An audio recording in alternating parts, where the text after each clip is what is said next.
Bonsoir à toutes et à tous, ravi de vous retrouver. Lundi, il est 22h06. Donc, en comptant l'intro, la pré-intro et tout, on est à l'heure. Voilà, j'espère que vous noterez ça. 25e épisode de Lucarne américaine au menu aujourd'hui. 25 déjà, oui, même s'il y a eu des coupures, on est à 25 épisodes. C'est en direct les lundis soirs à 22h sur Twitch. Donc si vous écoutez l'émission en replay, n'hésitez pas à venir sur Twitch pour justement participer comme ceux qui sont déjà dans le chat, un chat qui est déjà animé. On en a un qui est bouillant et en plus, comme on va parler un petit peu de River, il va monter un petit peu plus en puissance. C'est Ibra. Bonsoir donc, je vais saluer ceux qui sont dans le chat. Je vais saluer donc Ibra qui est arrivé, Chilenou qui va être content parce qu'on va parler de foot chilien. Je l'avais promis donc on va le faire. Forcément. Bonsoir aussi à Red, à ma foi, effectivement, pas eu le temps de finir le replay. Et effectivement, un vrai Lucarno ne doit pas dormir ou alors doit dormir en même temps que moi. Voilà. En gros, s'il veut être dans les temps, ou reste. Ouais, voilà, en gros, c'est ça. Doit caler sa journée sur ce que je fais. Bon courage. On va saluer Nueve10, qui est aussi le partenaire officiel du retour du Columbus Crew. On en parlera. On fera une petite dédicace aussi, forcément, à Nueve, qui a été l'homme du match de la soirée MLS hier. Enfin, qui a été même l'homme de la soirée, parce que une fois qu'il est parti de Columbus, il est allé voir River et il a provoqué ce qu'il s'est passé. Bonsoir à lui, bonsoir à Romano également. Qui est-ce que j'oublie? Paul qui vient d'arriver, Paul Bismuth, King Giannizi qui est là aussi, Nacio qui vient d'arriver. Et donc voilà, bonsoir à tous et ravi de vous retrouver. Donc j'invite tous ceux qui écoutent l'émission en replay, que ce soit sur les plateformes de podcast, que ce soit sur YouTube. Venir participer. Les lundis soirs, on va faire comme d'habitude le lundi soir sur un Lucarne américaine. Le tour justement des Amériques, comme son nom l'indique, pendant une heure et demie, on va dire 90 minutes au max. On va se promener entre différents pays, des Amériques du nord au sud, du Groenland presque, parce que c'est pas notre confédération encore, jusqu'à la Patagonie, jusqu'à Ushuaia. Donc voilà, on va se promener un petit peu partout. Et ce soir, pour le coup, on va vraiment se promener un petit peu partout aux Amériques. On va vraiment aller du nord au sud, faire des allers-retours un petit peu partout. Donc on va pouvoir voyager tranquillement. Concrètement, généralement, il y a toujours une partie news et ensuite il y a une partie dossier. Il n'y aura pas de dossier aujourd'hui parce que vous allez voir que les news sont très chargées. Il y a beaucoup de sujets à aborder dans l'émission du soir. Voilà, c'est très riche et donc j'ai préféré focaliser là-dessus parce qu'il y a quand même beaucoup de choses dont il fallait parler. Donc si tout le monde est confortablement installé, je vois que voilà, je le disais, tout le monde est bien chaud dans le chat. On va pouvoir démarrer tout de suite. On va y aller avec les news de la semaine. Je vais même pas m'embêter à lancer un jingle parce que pour le coup, il y a vraiment que ça cette semaine. Dans cet épisode 25 de Lucarne américaine. Alors on va démarrer tout de suite et on va aller en Colombie. On va démarrer en Colombie et vous vous en doutez, quand on va en Colombie, ça se passe jamais très bien. Voilà, on va planter un petit peu le décor. Et donc oui, on va en parler parce que c'est une affaire qui secoue le football colombien depuis quelques semaines. On va parler de l'affaire du Deportivo Pereira. Affaire du Deportivo Pereira, pour ceux qui ne connaissent pas, vous l'avez, si vous suivez un petit peu le football sud-américain, vous avez croisé ce club il n'y a pas encore si longtemps en Libertadores, puisque le 30 août, cette photo date du 30 août 2023, le club terminait sa campagne de Copa Libertadores à l'Allianz Parque face à Palmeiras en quart de finale de la Libertadores. C'était sa première et unique campagne continentale à l'époque et le club se hissait donc en quart de finale de la compétition. Et voilà. Un petit peu plus de 2 ans plus tard, vous avez peut-être vu passer cette photo si vous suivez des comptes de football sud-américain, colombien ou des choses comme ça. Un petit peu plus de 2 ans plus tard, le Deportivo Pereira a aligné 7 équipes lors des 2 derniers matchs. Surtout là, c'était face à Águilas Doradas, il y en a eu un autre face au Deportivo Pasto. Le club a aligné son équipe U20. Et même des U17 lors des 17e et 18e journées du championnat colombien. On est dans le Torneo Finalización, on est dans le deuxième semestre de l'année du championnat colombien. De grosses défaites, de lourdes défaites pour le club. Forcément, on serait tenté de dire, même si je crois qu'il y avait match nul à la mi-temps contre Águilas Doradas, ça a craqué en deuxième mi-temps. Mais donc le club n'a joué qu'avec des U20 et des U17. Alors vous allez me dire, mais pourquoi donc est-ce que le Deportivo Pereira 2025 joue avec des U20 et des U17 en championnat? Tout simplement parce que les joueurs de ce club, là c'est l'équipe titulaire, plus ou moins, du Deportivo Pereira. En gros, c'est l'effectif professionnel, c'est le 11 professionnel que vous voyez sur les écrans si vous êtes sur la vidéo. Ces joueurs-là sont en grève. Ils sont en grève parce qu'ils sont là pour protester contre le traitement qui leur est alloué. La raison, elle est simple, elle est malheureusement assez classique dans pas mal de pays d'Amérique du Sud. Ils ne sont juste plus payés depuis plusieurs mois. Selon les déclarations de joueurs, et pas n'importe quel joueur, hein, Darwin Quintero ou Juancho Rios, qui sont deux des meilleurs joueurs de l'équipe, certains de leurs coéquipiers ne sont pas payés depuis près de 8 mois. Tous ont vu leur famille en difficulté parce qu'en plus des salaires qu'ils ne touchent pas, leurs cotisations sociales aussi ont été retardées. Donc l'affaire a fait beaucoup de bruit. L'affaire est allée jusqu'au ministère des Sports, qui a pris une décision, qui a engagé d'ailleurs une procédure qui pourrait aboutir jusqu'à la perte de la licence pour le Deportivo Pereira. Donc en d'autres termes, presque sa désaffiliation et en gros, pour dire les choses très clairement, son impossibilité de participer à n'importe quel tournoi professionnel. Non, il n'y a pas Gérard Lopez derrière, mais on n'en est pas loin et vous allez voir, il est pas mal. Celui-là, on va en parler. Et donc, parce que le président, hein, forcément, donc ce même ministère des Sports, a donné au président Álvaro Lopez 10 jours pour s'assurer, pour rattraper ce retard, donc pour faire en sorte qu'il... Déjà, pour prouver, pardon, je vais la faire dans l'ordre. D'abord, pour prouver qu'il n'y a pas eu de retard dans le paiement des charges sociales et fiscales depuis plus de 70 jours, bon courage, à mon avis, c'est mort, mais ensuite, surtout, le président doit payer. Donc voilà, je vois vos messages dans le chat, je vais interrompre ce que je suis en train de dire. On en parlera après hein, de ce qui s'est passé au Chili ce week-end. Donc voilà. En Colombie, à Junior, un mec a demandé en mariage deux femmes, les deux en même temps. Ok, très bien, c'est la Colombie. C'est la Colombie. Bref, bonsoir à Stradri, bonsoir à Ludwig qui vient d'arriver. On va continuer cette histoire du Deportivo Pereira. Donc, je le disais, le ministère des Sports a donné à Álvaro Lopez, le président du club, 10 jours ouvrables pour prouver qu'il n'y avait pas eu de retard dans le traitement, le paiement des charges sociales et fiscales, surtout pas encore les salaires, depuis plus de 70 jours, faute de quoi donc le club pouvait se voir retirer sa reconnaissance sportive et en d'autres termes, sa licence, hein, comme je le disais tout à l'heure. Le président a déclaré il y a peu, hein, le 27 octobre, donc il y a une semaine, que le paiement des salaires avait commencé. Le syndicat des joueurs colombiens s'est attaqué un petit peu à l'affaire et a forcément pris parti du côté des joueurs, a vraiment attaqué et on a profité pour attaquer un petit peu plus large, je dirais.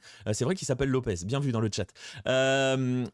A été un petit peu plus loin puisque justement c'est une cause assez régulière, assez récurrente plutôt que régulière dans le football colombien. Il cite l'exemple donc du Deportivo Pereira, il parle aussi du Deportivo Pasto et il saisissent cette affaire pour un petit peu sensibiliser tout le monde au fait que ces failles, ils appellent cela des failles structurelles, je cite, les failles structurelles, ce sont des failles structurelles dans le football colombien qui affectent directement la qualité de vie des footballeurs. Donc je le disais, le syndicat des joueurs, y est allé, soutient forcément les joueurs. Le ministère a mis une sanction, c'est-à-dire que le club ne peut plus rien faire pendant 10 jours notamment. Ils sont mis à pied, hein. Ils doivent prouver. Après, ils pourront reprendre une activité normale, comme on dirait. Et donc, il y a la pression sur un homme. Un homme, c'est cet homme, Álvaro Lopez. Alors, on va prendre un tout petit peu de temps, parce que je vois les vannes avec Gérard, parce qu'il s'appelle Lopez. En plus, je l'ai faite. Mais vous allez voir que ce garçon-là est quand même un petit peu plus compliqué. Et son histoire est un petit peu plus compliquée parce que cet homme, il a un passé, ou plutôt un passif, assez lourd, selon le quotidien El Tiempo, et comme l'a rappelé un journaliste dans un podcast qui s'appelle Historias Secretas, ce journaliste s'appelle Alejandro Pino Calad, notre ami, ou pas, Álvaro Lopez a été arrêté en 1987 à Barcelone, en Espagne, donc, à la suite d'une opération menée par la Guardia Civile qui a permis de découvrir que ce garçon avait caché près de 7 kilos de cocaïne dans une exportation, dans des colis. Il avait envoyé des livres, il avait fait venir des livres de Colombie dans lesquels il y avait 7 kilos de cocaïne. Ces exemplaires de livres étaient soi-disant issus d'une maison d'édition qui s'appelait Ediciones Pereira et donc il y avait des compartiments internes remplis de drogue. Bref, Álvaro Lopez, de son nom complet Álvaro Lopez Bedoya, a été condamné en 1989 à 10 ans de prison pour trafic de drogue et il n'a juste jamais purgé la totalité de sa peine. Pourquoi ? Parce que en 1990, il a profité d'une permission spéciale qui lui a été accordée pour s'évader de la prison dans laquelle il était retenu à Granollers. Il y a eu un mandat d'arrêt international contre lui, il n'a jamais été trouvé et ça a été classé sans suite en 2000 pour cause de prescription. Et donc, notre cher ami a pu rentrer tranquillou en Colombie. Voilà, tout simplement. Bonsoir à Ben Smile aussi, qui vient d'arriver. Aucun lien avec Alejandro Bedoya, je pense. Bref. Donc, il est retourné en Colombie et il a repris ses activités commerciales sans faire l'objet de la moindre poursuite judiciaire. Il a même admis que c'était une erreur et que la condamnation était prescrite en disant qu'il était clean aux yeux de la loi. Bref, on se dit qu'il va se ranger. Notre cher Alvaro s'associe donc entre dans le giron du secteur entrepreneurial à Pereira, se distingue comme associé principal d'une entreprise qui exploite les transports publics qui s'appelle Promaviso. Vous allez voir, hein, ça va assez loin. Cette activité va commencer à susciter la polémique. En 2004, il y a une enquête qui est ouverte contre Promiso pour infiltration possible d'argent illicite provenant du trafic de drogue. Tiens donc. Et forcément, ça implique notre ami Lopez Bedoya et des autres associés. L'enquête est classée sans suite, faute de preuve du blanchiment d'argent. Bref, il finit par arriver donc au Deportivo Pereira. Et c'est là où c'est assez ironique ou cynique. Choisissez un petit peu. C'est Netflix à vie, c'est un peu ça. GG n'y arrive pas à la cheville. Non, et puis tu vas voir que ça continue. Voilà. Donc notre cher ami commence à se rapprocher du Deportivo Pereira en 2010. Et il y arrive à un moment où le club est déjà en train de traverser un petit peu une tempête, une crise financière plutôt assez profonde. Les joueurs, ironie de l'histoire, étaient alors en grève parce qu'ils n'étaient pas payés. Voilà. Il arrive avec 250 millions de pesos.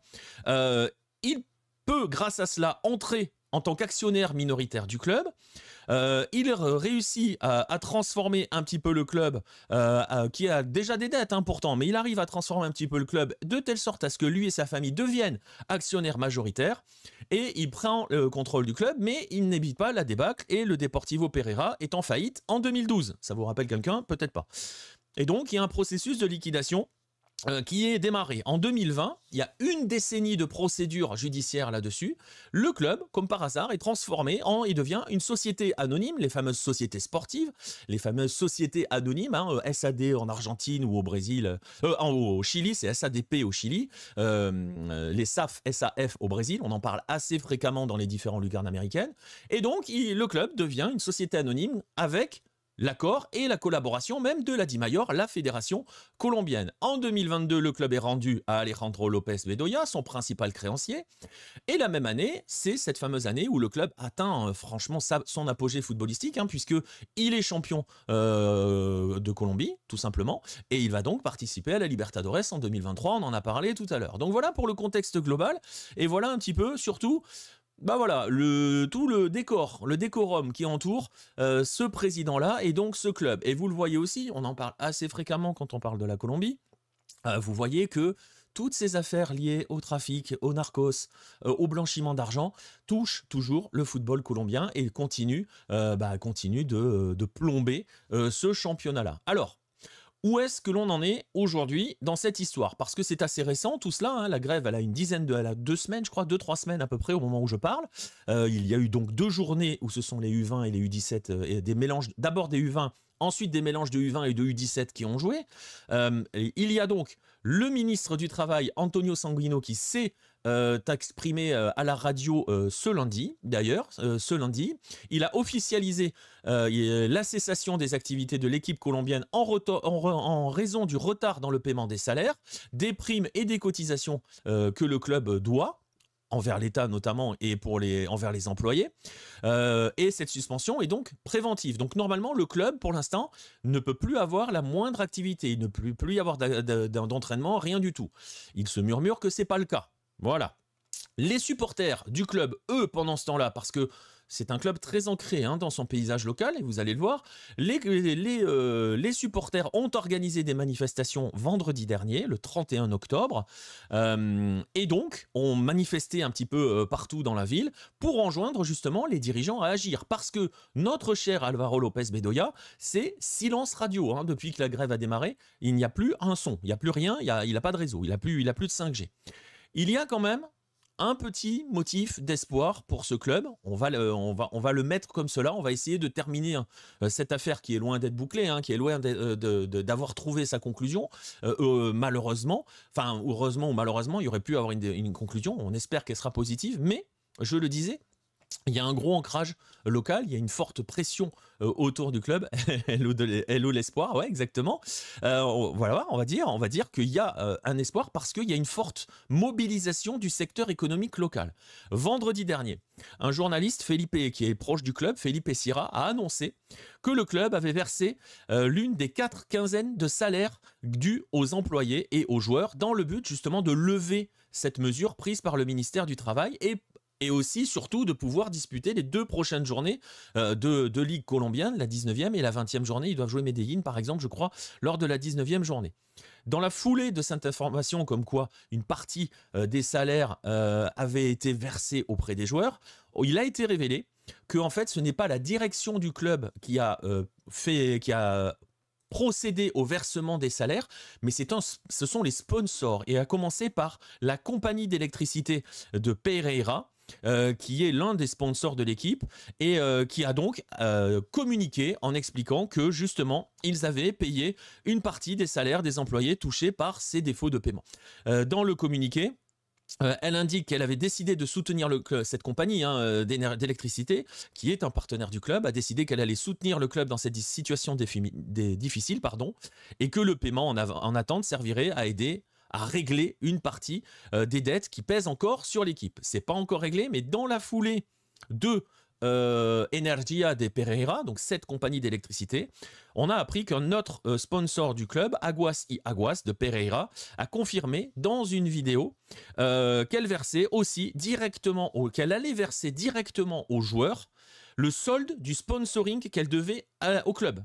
Donc, on passe plus par les dirigeants, on passe directement au club, et ça permettrait aussi donc de payer une autre partie du salaire, le reste, le manque de ce paiement du salaire pour l'équipe. Et donc, grâce à ces 2 aides-là, l'idée principale est que le Deportivo Pereira puisse rejouer vendredi prochain contre Medellín à la maison. Reste que donc, il y a toujours cette menace qui pèse depuis le ministère du Travail, mais vous voyez, il y a des actions qui se sont mises en route. On essaye de court-circuiter un petit peu les dirigeants, parce que ce que je n'ai pas dit là-dedans, c'est que vous le devinez un petit peu aussi en fond. Je vous ai dit qu'il y a 2 ans, le club s'était hissé en quart de finale de la Copa Libertadores. Même si on n'est pas sur des revenus type Champions League européenne, un quart de finale de Libertadores pour un club comme le Deportivo Pereira, c'est une énorme manne financière. Et comme on dit toujours dans ces cas-là, où est l'argent? Voilà. Donc, ils ont décidé de court-circuiter les dirigeants, des dirigeants qui, pour l'instant, font silence radio. Il y a quelques rumeurs qui courent en Colombie, comme quoi le club est en vente.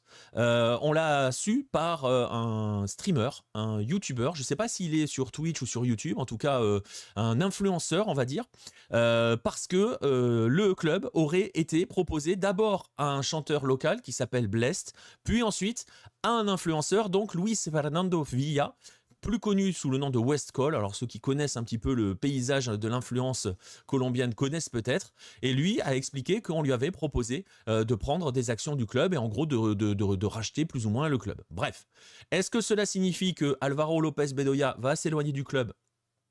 Difficile à dire. Quand on voit aussi le passé et le passif du garçon, on se dit qu'il ne va pas lâcher l'affaire dans les jours à venir, si vous voyez ce que je veux dire. Ça va pas être aussi simple que cela. C'est toujours un petit peu flou. L'avenir est toujours un petit peu flou.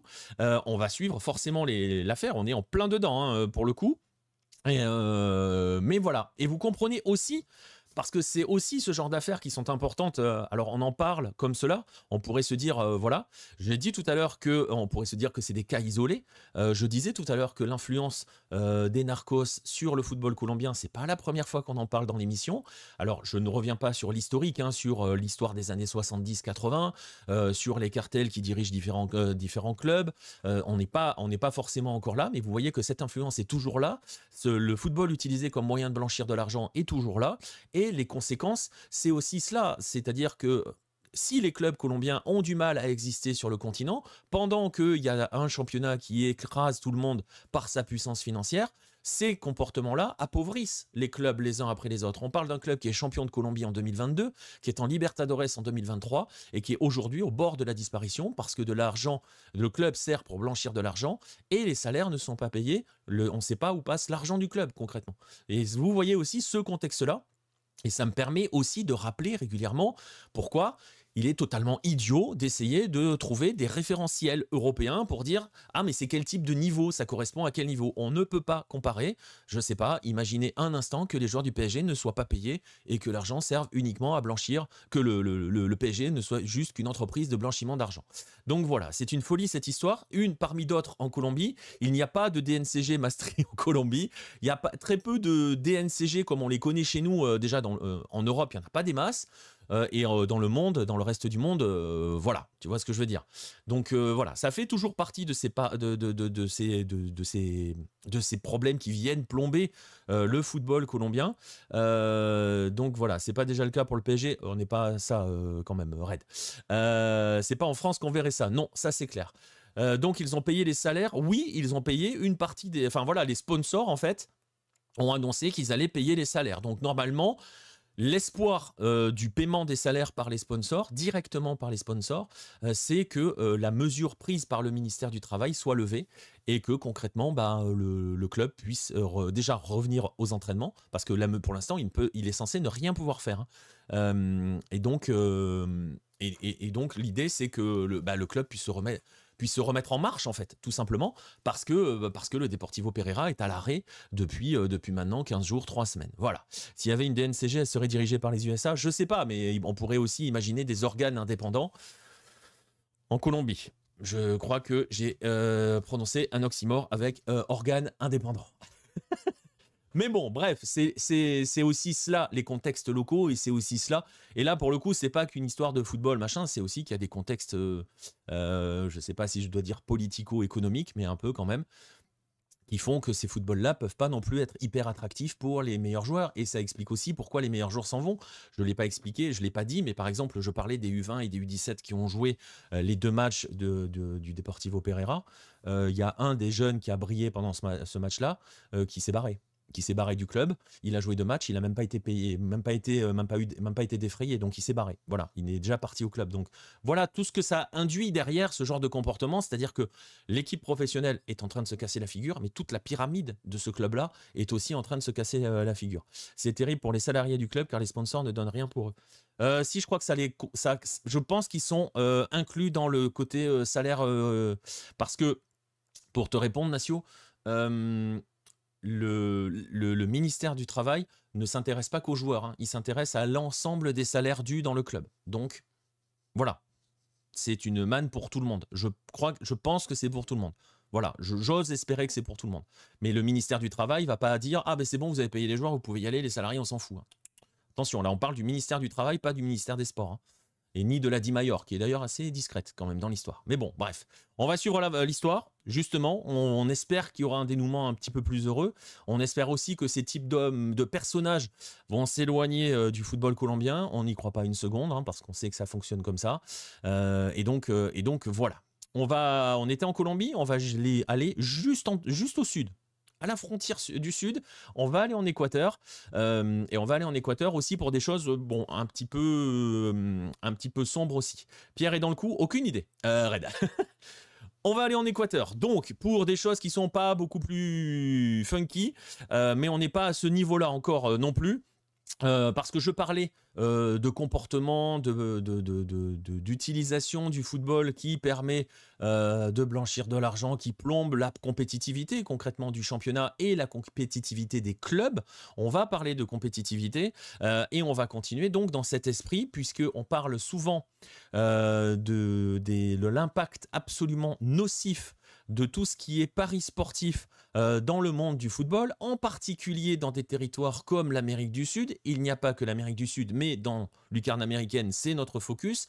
Donc, on sait à quel point les paris sportifs peuvent générer bien des soucis en Amérique du Sud. On va pas parler de la promotion de Guayaquil City, on va être en série B justement, puisque, donc, je le disais, on va s'intéresser à une affaire qui a éclaté, qui commence à dater depuis plusieurs mois, mais qui a pris des proportions un peu plus fortes ces derniers jours, qui touche aux paris sportifs et donc à l'une des conséquences des paris sportifs sur le fait que vous pouvez parier sur tout et n'importe quoi. Vous l'avez bien compris où je veux en venir, les fameux scandales de matchs truqués. Et on a donc un nouvel exemple qui touche l'Équateur, qui touche la série B, et qui a explosé ces dernières semaines. Justement, on est en série B et il y a quelques jours, je l'afficherai après cela, le président de l'Universidad, le président de l'Universidad Católica, Pablo Ortiz, a partagé dans une vidéo, clairement, les messages qu'il avait reçus sur son téléphone par SMS depuis un numéro en Équateur qu'il ne connaissait évidemment pas, d'un personnage qui lui demandait en toute discrétion, en gros, d'arranger son match de Copa à venir contre la Liga de Porto Viejo, un club qui a joué un petit peu de Sudamericana il y a quelques années. Et donc en gros l'idée c'était justement de laisser gagner son adversaire du soir, tout simplement. Voilà, c'était l'idée. Et bon, s'il l'a partagé, c'est que le message, il n'en a pas tenu compte. L'Universidad Católica s'est qualifiée en éliminant la Liga de Porto Viejo. Et donc, ça a fait ajouter une pièce de plus à un scandale qui a grossi ces dernières semaines parce que la veille, justement, son club avait publié un communiqué officiel dans lequel il indiquait, donc sur tous ses réseaux sociaux, il indiquait que l'un de ses dirigeants les plus importants, avait été contacté par des personnes pour essayer d'arranger le match contre la la LDU de Porto Viejo. Voilà, tout simplement.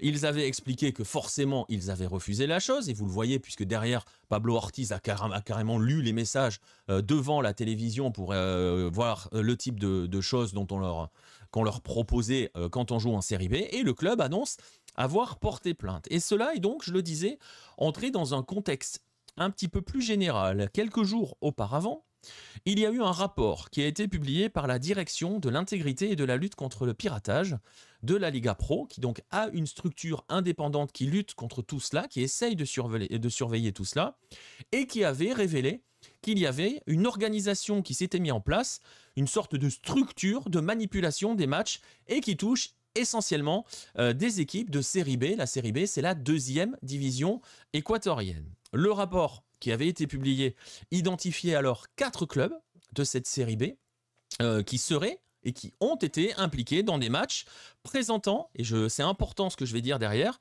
je cite, des preuves évidentes de manipulation des résultats et les paris sportifs qui y sont liés.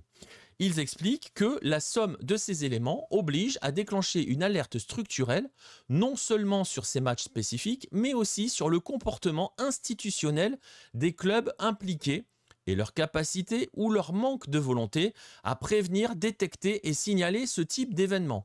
On commence à comprendre dans quel processus entre la Católica une fois ce rapport publié, justement se mettant de ce côté-là, dire nous regardez, voilà, nous on est transparent, on vous montre, voilà ce qu'on a fait, voilà ce qui nous arrive, voilà ce dont on est victime. Vous voulez des clubs qui mettent en avant le fait qu'ils luttent contre ça, voilà, on va le faire. Donc la Católica le fait.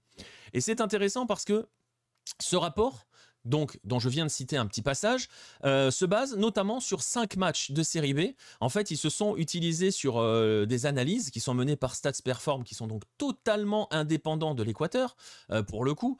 Ils se sont, c'est une société britannique hein, qui fournit toutes les données statistiques et qui suit la Liga Pro. Ils se sont appuyés sur cela et ils ont classé plusieurs matchs en fonction de ce qu'ils appellent le degré de suspicion de 1 à 5. 5 étant, bah, vous imaginez, le cas le plus grave. Salut à Aldécool, malheureusement chaque fois que tu parles d'Équateur c'est pour des news terribles entre ça et les assassinats de joueurs. Ouais je sais, je parle très peu de ce terrain avec l'Équateur ces derniers temps mais c'est aussi la réalité, mais c'est aussi, Nacio, c'est aussi dans le but de montrer pourquoi aussi c'est difficile de faire des parallèles avec ce que l'on vit nous en Europe. C'est aussi pour cela qu'il est difficile.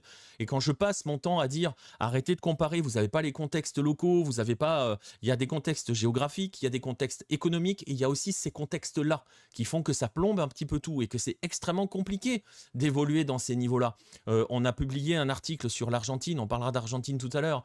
On a publié l'article avec Vincent où justement on parle de la mafia de Chiquitapia, on parle de ce qui se passe pour les grands et pourquoi aussi ça se passe pour les grands. Ils font des conneries, hein, on va dire les choses clairement. Boca et River font des conneries. Mais aussi, on voit ce qui se passe au niveau des petits, on voit les passes droits, on voit les arrangements entre amis, on voit toutes ces magouilles-là qu'il y a absolument partout. Et c'est ça qui plombe le développement de ces clubs-là, parce que de l'argent, il y en a un petit peu partout. Et il y a aussi ces comportements-là, et il y a aussi tout cela qui se greffe dans ce contexte-là, et on ne peut pas du coup comparer. Quand j'explique par exemple en Libertadores, quand on est sur Palmeiras LDU, que Palmeiras a un budget 10 fois supérieur à celui de la LDU, en plus de cela, la LDU, si on veut s'amuser à comparer avec ce qui se passe en Europe, la LDU c'est 20 millions d'euros de budget, c'est donc un club de Ligue 2, concrètement, pour dire les choses, à peu près. Ouais, non, même, c'est un club de Ligue 2 en termes de budget. Et en plus de ce budget qui est faible, il faut aussi faire avec tout le contexte qui entoure, qui ne touche pas forcément directement la LDU, mais indirectement, parce que tout ce dont on parle touche indirectement la capacité d'attractivité, la capacité de développer véritablement son foot, parce que dans les échelons intérieurs, c'est un carnage, tout simplement. La mafia de Chiquitapia, c'est quoi, par exemple? Alors, je finis ma parenthèse. On a un article qui a été publié sur Hello semaine dernière, où justement on essaye de décrire. On prend les exemples de Barracas Central, du Deportivo Riestra, on parle des nouveaux qui arrivent comme Central Cordoba à Santiago del Estero, comme probablement bientôt les Leones de Rosario, le club de Messi. Il y a des passes droits, des arrangements, des arbitres un petit peu corrompus, des décisions de la fédération qui vont en faveur d'un certain club, des décisions arbitrales qui sont dans un sens et pas dans les autres, et des trucs qui sont faits en toute impunité. Voilà. Donc c'est très compliqué de te le résumer en trois mots. Va voir l'article sur le site. Il s'appelle la mafia, la nouvelle mafia argentine. Donc voilà. Chiquitapia ne possède pas officiellement son club, mais c'est son fils qui est le président du Deportivo de Barracas Central. Et en fait le truc c'est Barracas Central qui est en première division. Et donc il y a cela. Et tous les amis et tous les cercles proches de Chiquitapia ont des clubs, et ces clubs, petit à petit, sont en train de monter dans les divisions et sont en train d'arriver dans l'élite. Le Deportivo Riestra, dont j'ai parlé dans une émission, il y a un dossier, il y a une vidéo sur YouTube qui parle de ce qu'est le Deportivo Riestra. Il y a Central Cordoba, qui est l'un des derniers exemples, qui s'est hissé en Libertadores.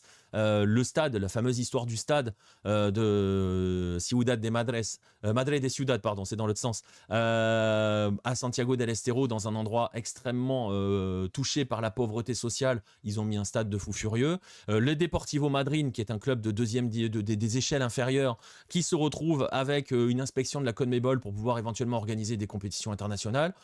Voilà, et Deportivo Madryn qui appartient à des amis de Chiquitapia. Donc voilà, tous au bras droit de Chiquitapia, tout simplement. Donc voilà, il y a tout cela. Exactement, le dernier article de Hello qu'on a écrit avec Vince en parle très bien, donc je t'invite King Janizi à aller là-dedans. Chiquitapia gagnera les prochaines élections, t'inquiète pas, il n'y a aucun problème pour lui. Grondona a régné sur le foot argentin de cette manière. Donc voilà, c'est bizarre, il m'a l'air très équilibré ce Chiquitapia, oui bien sûr. Un Rosario Central River par exemple, on se prend 6 jaunes en première période, oui, alors je sais pas si ça c'est la faute de Chiquitapia, Ibra. Mais bon, allez sur le site. Va sur le site King Janizi, c'est un article, si tu veux, tu sais quoi, je vais prendre 2 secondes et je vais te mettre le lien. Comme ça, tu n'auras même pas à chercher. Et comme ça, tu auras le truc. Et je le mettrai, comme j'en parle, je le mettrai dans la description sur le replay vidéo. Voilà, j'ai mis le lien dans le chat pour toi, King Janizy. Et donc, ceux qui sont sur le replay vidéo, vous l'aurez aussi dans la description. Donc, on va revenir où on était en Équateur. Je le disais, il y a eu cette affaire avec Stade Perform. Donc, plusieurs matchs ont été analysés. Chacun d'entre eux s'est vu attribuer un degré de suspicion compris entre 1 et 5. Tout simplement, 5 étant le plus grave. Et parmi eux, 4 matchs ont reçu, je ne sais pas comment le dire, ont été labellisés, estampillés de ce degré de suspicion niveau 5. Donc voilà, du plus haut. Et parmi eux, il y avait un match qui opposait deux équipes qui s'appellent Goulaceo et Chacarictas. Donc c'est des clubs de 2e division, série B donc. Dans le rapport qui a été publié, comprend les vidéos des buts, un enregistrement audio où l'on parle de trucage du match, des captures d'écran d'un groupe Telegram dans lequel on invite les gens à parier sur un score final de 3-2. Je vous laisse deviner le score final du match. 3-2. Et un message anonyme sur le canal de dénonciation de la Liga Pro. Le rapport indique qu'après avoir reçu des alertes en mars 2025, cette organisation, la Direction de l'intégrité et de la lutte contre le piratage, avait ouvert une enquête et avait informé Fabian Serrano, le président de Goulaceo, et Holger Maroto, le président de Chacarictas, de la demande d'entretien auprès de différents membres du club. Dans son témoignage auprès de cet organisme, le président de Chacarictas affirme avoir reçu des menaces et l'ordre donc de perdre le match contre un autre club qui s'appelle Vargas Torres. Le rapport comprend donc les messages qui lui ont été envoyés, ainsi que ceux qui ont été envoyés à un joueur à qui on a demandé de juste ne pas disputer le match, tout simplement. Vous voyez jusqu'où ça va, on parle de 2e division, hein. Finalement, Chacarictas a perdu ce match. Et donc, la direction de l'intégrité et de la lutte contre le piratage a averti le comité disciplinaire de la Chambre de commerce de Guayaquil sur ces cas-là, sur les cas Goulaceo et Chacarictas, en disant qu'ils représentent, je cite, l'un des événements les plus graves enregistrés dans l'histoire récente du football professionnel de la Liga Pro. La Liga Pro, c'est la LFP, hein, concrètement, puisqu'elle gère la Ligue 1, la Série A et la Série B en Équateur. Fin septembre. Vous allez voir la réaction de Goulaceo notamment. Fin septembre, quand les affaires commencent à exploser dans tous les sens, parce que ça, je vous dis, hein, ça fait quelques semaines et quelques mois que ça dure cette histoire, le directeur sportif de Goulaceo, Anthony Zambrano, publie un communiqué sur les réseaux sociaux. À ce moment-là, le club, donc en série B, va jouer le tournoi final pour la promotion en série A. Celui qui, comme l'indiquait Nacio dans le chat tout à l'heure, a vu Guayaquil City se couronner champion et monter. Dans ce communiqué, qui est affiché ici, notre cher Anthony Zambrano, je vais vous lire quelques extraits parce que c'est absolument exceptionnel, il explique que ce battage médiatique était la preuve la plus évidente de vouloir déstabiliser le club et freiner notre rêve, je le cite. Il ajoute que tout cela provient de rumeurs sur les réseaux sociaux, de commentaires isolés qui n'ont jamais constitué une preuve, mais qui ont été utilisés comme prétexte pour ouvrir une enquête, et qu'il tenait à dire aux supporters et à l'opinion publique que Goulaceo était irréprochable à travailler dans la transparence et avec abnégation, et que ce qui a été gagné sur le terrain ne peut pas être effacé par des rumeurs ou des titres de presse malveillants. Il rajoute « La promotion n'est un cadeau de personne, elle se mérite par la discipline, l'effort et l'honnêteté et nous continuerons ainsi jusqu'à la fin. » Souvenez-vous de ce que j'ai dit sur l'implication et le fait que la direction de l'intégrité et de lutte contre le piratage a souligné à quel point les clubs ne jouaient pas le jeu, les institutions ne jouaient pas le jeu dans cette lutte.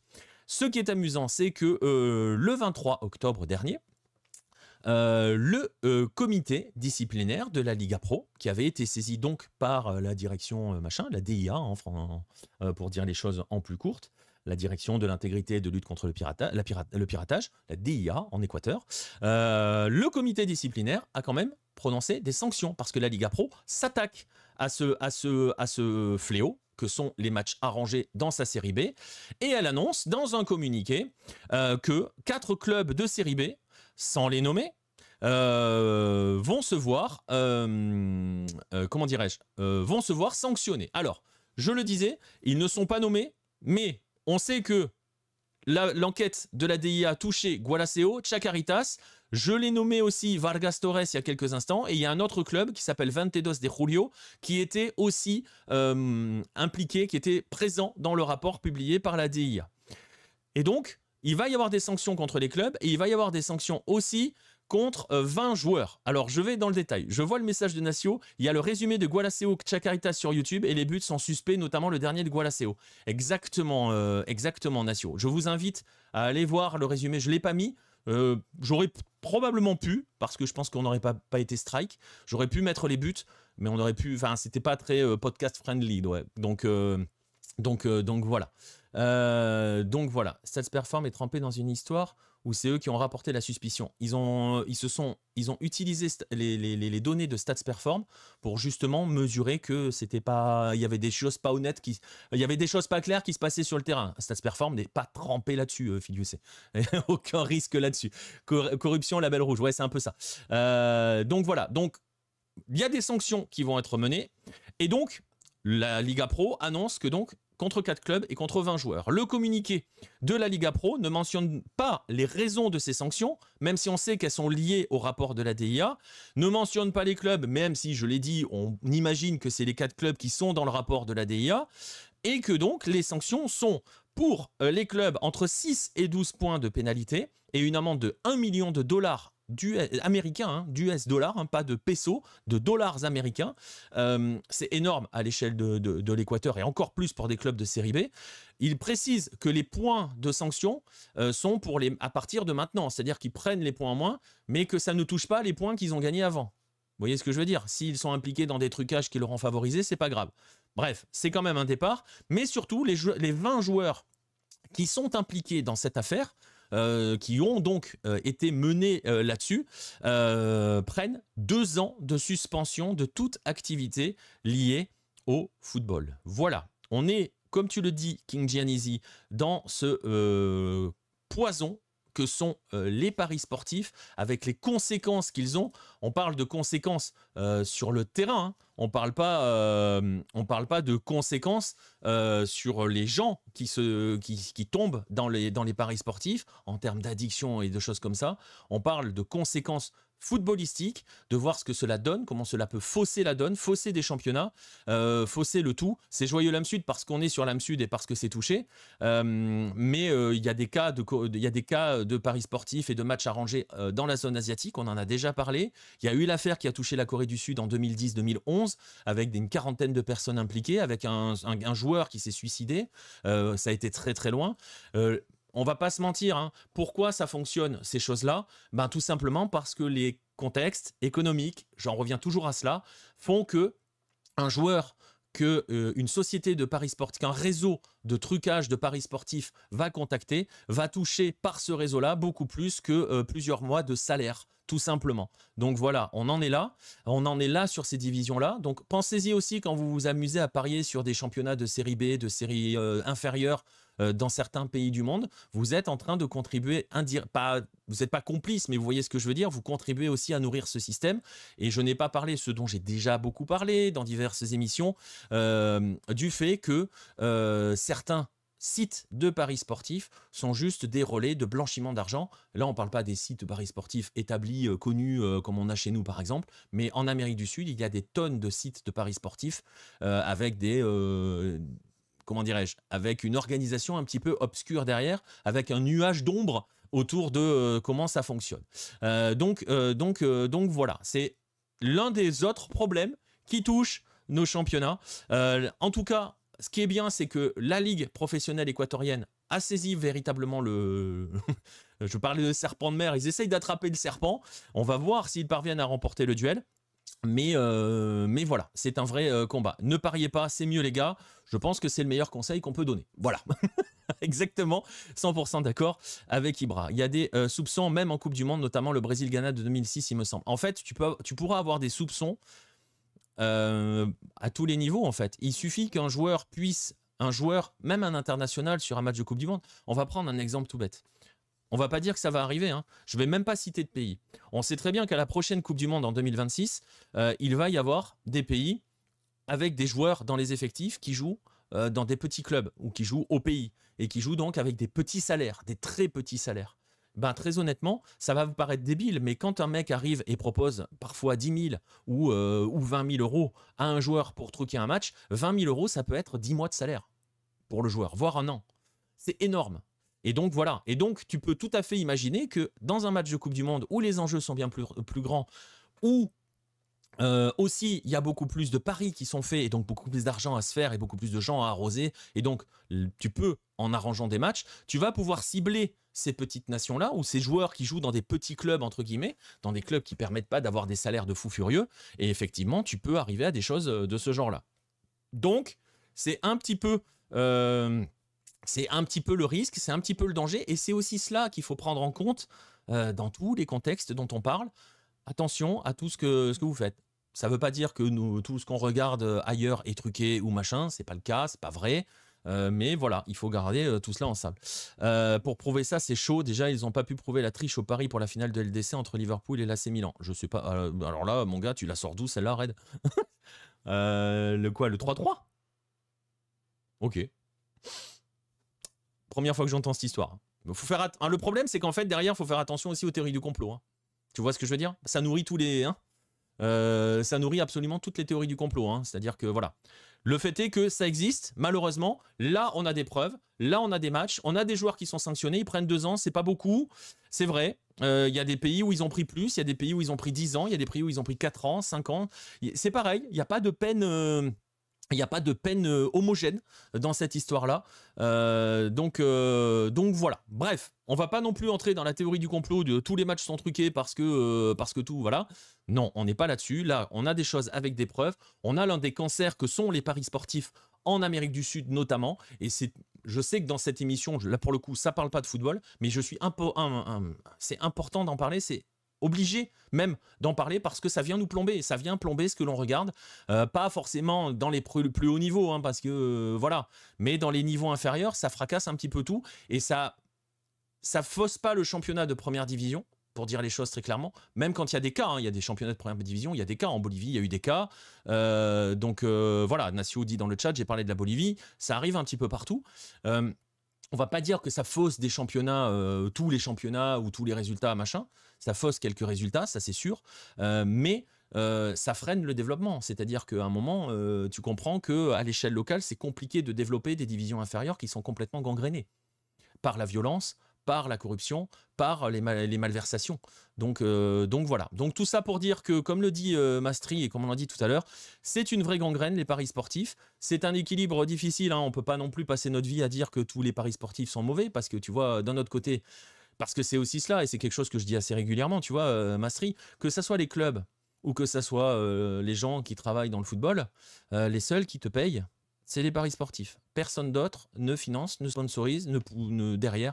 Si vous voyez tous vos streamers favoris, vos youtubeurs favoris s'adonner à la promotion de paris sportifs, de sites de paris sportifs, c'est parce que ce sont les seuls à soutenir. En fait, ce sont les seuls à donner de l'argent. Alors, je sais pas si c'est un soutien, tu vois ce que je veux dire, mais voilà.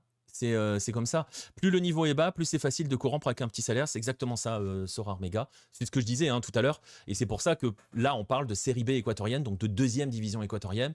Donc concrètement, si tu arrives avec 5 à 5 000 euros, je peux t'assurer que le mec, il y va, hein, parce que c'est plus que son salaire. Donc voilà. Et le problème, c'est que la réalité... Il y a des choses... Enfin, tu vois, c'est comme partout. Hein. Et là, je suis en train de parler de cas très particuliers, de sites un petit peu obscurs, de gens qui gravitent. C'est même pas les sites, en fait. Hein, c'est les gens qui gravitent autour. Hein.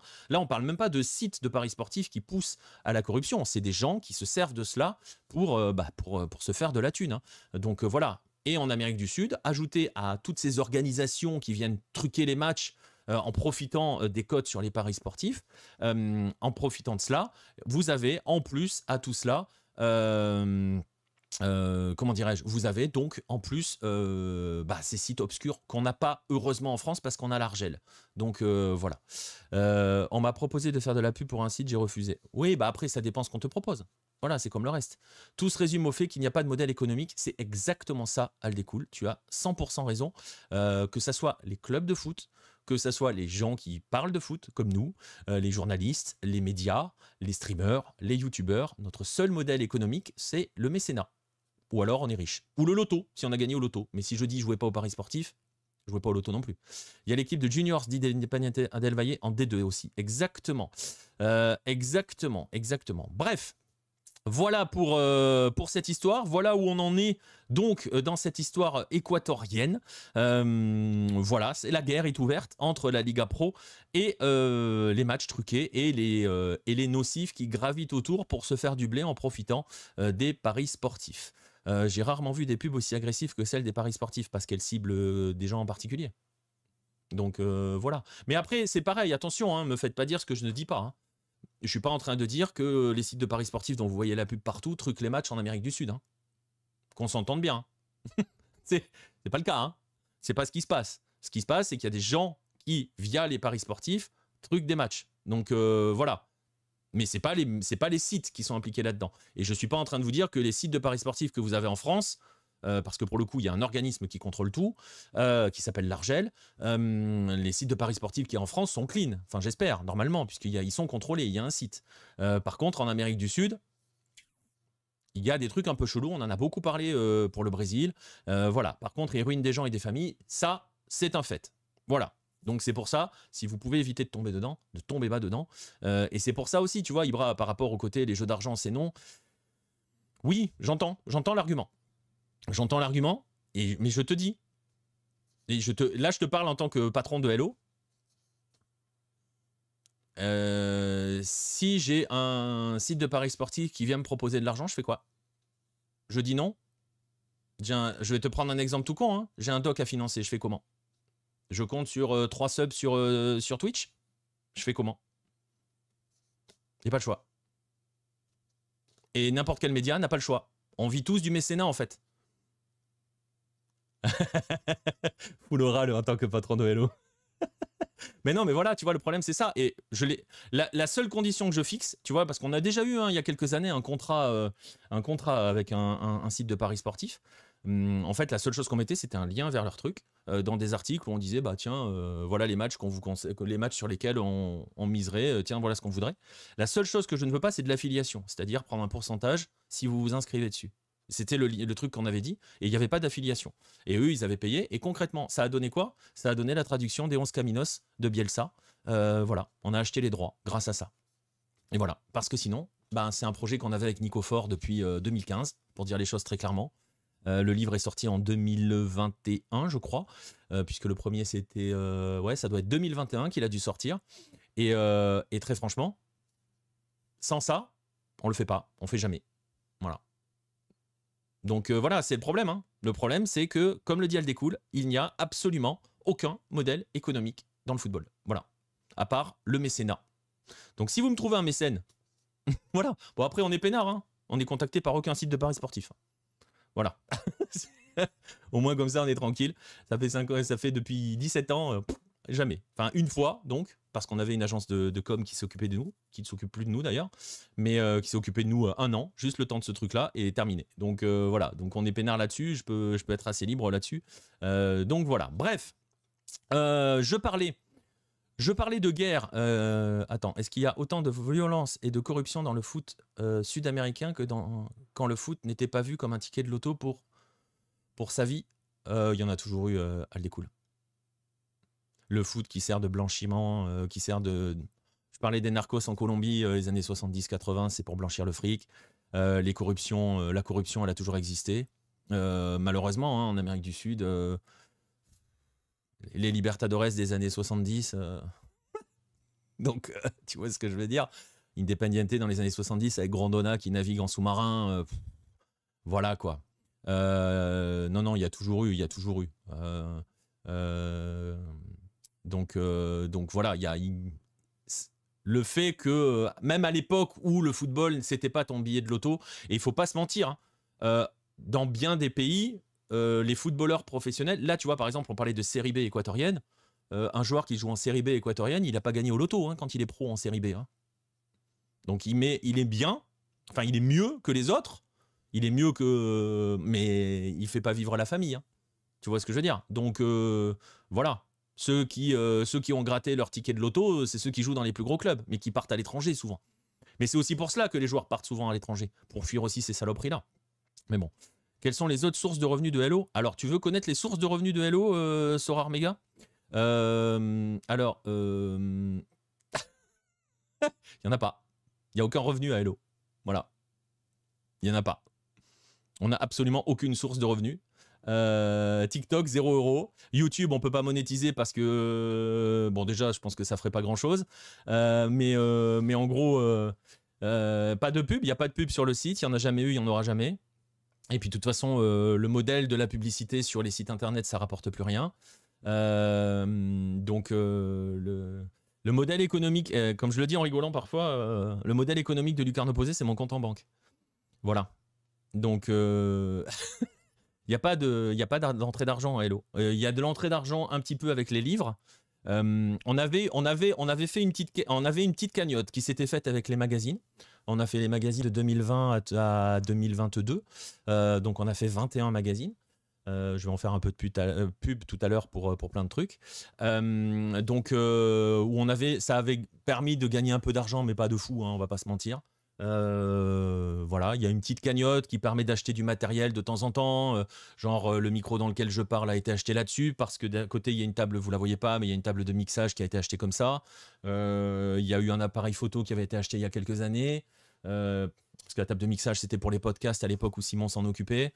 Donc voilà, non, il n'y a pas d'autres entrées et les livres rapportent un peu d'argent mais permettent pas de... En fait, ils permettent surtout de payer les auteurs, en fait, parce que dans le modèle se fait qu'on paye les auteurs, plus que le reste. Donc voilà, donc il n'y a pas de... Et c'est pour ça que, tu vois, quand je te dis j'ai un doc à faire et il me faut de l'argent, bah je l'ai pas, donc le doc je le fais pas, voilà, tout simplement. C'est pour ça que j'achète pas les droits non plus. J'ai acheté de la cam auprès de Pierre Gerbeau, pourtant ça finance pas Hello. Non, Pierre Gerbeau il se barre avec la thune, il est milliardaire. Hein. Donc voilà. Non, tout est de la faute de Pierre Gerbeau. Je n'ai pas parlé du Verdun et je ne suis pas forcément de raison d'en parler, Noé. Je sais pas de quoi tu parles. Grève-toi sur les transferts d'un joueur sur Dame en Europe. Oui. Oui, je vais devenir agent maintenant. Non, c'est bon, j'ai pas l'âge pour ces conneries. Donc voilà, non, mais c'est un fait, le modèle économique, il n'y en a pas. Alors nous, on est peinards, hein, tu vois, on peut parler librement hein, des trucs de paris sportifs parce qu'ils viennent pas nous chercher. Donc on est peinards. Hein. Mais oui et non, parce que tu vois, d'un autre côté, je l'ai déjà dit, en 2022, on est en Argentine parce qu'on est allé faire un doc avec une équipe et tout machin, en Argentine. On a passé un mois en Argentine. Le seul qui a donné de l'argent, c'est un site de paris sportifs. Voilà, c'est le seul argent qu'on a réussi à gagner. Enfin, pas à gagner, à entrer pour payer le déplacement. Le reste, c'est parti de la poche de la prod qui a fait ça. Hein. Donc voilà, l'audience de Hello, j'en sais rien, je la mesure pas, Sora Méga. Donc c'est pour ça aussi. Hein. Quand on vient, les rares fois où on vient me voir en me disant c'est quoi votre audience, machin, bidule, j'en sais rien, je m'en fous. Donc voilà. Donc voilà, non, mais bon, c'est comme ça. Hein. Je vais dire, Hello a 17 ans bientôt. Ça fait 17 ans que c'est comme ça. Et je mettrai pas de pub sur le site parce qu'il n'y en a jamais eu et que j'ai pas envie qu'il y en ait. Voilà, si le site est déjà suffisamment épuré, c'est pas pour mettre des bandeaux de pub clignotantes partout dégueulasses. Voilà, donc ouais, j'ai vu passer le message, le modèle, les entrées d'argent de Hello en ce moment, c'est les pubs sur Twitch, 30 secondes de pub toutes les heures. Et les subs, voilà, nos mécènes, c'est nos subs, voilà, en gros. Donc tu vois, ça fait pas vivre. Hein. Enfin, moi, je m'en fous, j'ai pas besoin. Mais ça fait pas vivre Hello en fait. Donc voilà. Enfin, je m'en fous. On s'en fout jamais, mais vous voyez ce que je veux dire. Il faut se mettre au match truqué en Argentine. Le marché n'est pas trop sous le feu des projecteurs. C'est une bonne idée, c'est ça. Mais peut-être qu'on peut s'y lancer, tu vois. Bon, l'Équateur, ça a l'air chaud. Mais franchement, je pense qu'on a des billes à jouer, on a des coups à jouer en Bolivie. Vraiment. Ça coûterait pas trop cher. Il nous faut combien pour le docu? Tu veux vraiment savoir? Tout sur le Deportivo Madrid. Ah non, non, c'est pas possible, Vincent, parce qu'il va falloir arroser d'autres mecs. Donc non, non, non, non, non, non. Je pense que la magouille de truquer des paris sportifs, ça peut être pas mal. Mais il faut une cagnotte de départ, en fait, pour pouvoir payer le premier, tu vois. Donc voilà. Pour le docu Sorare, on m'a dit qu'il me fallait à peu près 40 000. Je pense que je peux le gérer à 40 000. Voilà. Mais je pense que je peux le gérer à moins, j'espère. Je sais pas. Mais bon, voilà. Donc voilà. Je vais demander à Bruno Henrique de m'aider. Ouais, c'est ça. Après, il vaut mieux une petite commu où tout se passe bien plutôt que 3000 personnes où ça insulte dans le chat pour le foot. Oui, oui, oui, c'est sûr. Bon, après, moi, je suis pas contre une commu à 3000 personnes. Je sais pas comment je gérerai le chat. Ça va être le bordel, mais... mais bon, ça va, 40K, c'est bien plus que mon salaire annuel. Facilement atteignable. Bah, alors, par rapport au mien, je te raconte pas.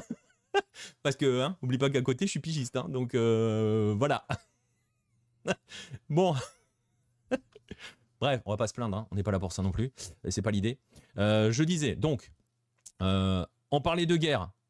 On parlait de guerre menée par l'Équateur contre les malversations en s'appuyant sur les matchs truqués et l'argent qu'on peut générer par des paris sportifs en truquant des matchs. On va parler d'une autre guerre qui est... on continue de descendre en fait. On était en Colombie, on était en Équateur, et ben on va aller au Pérou.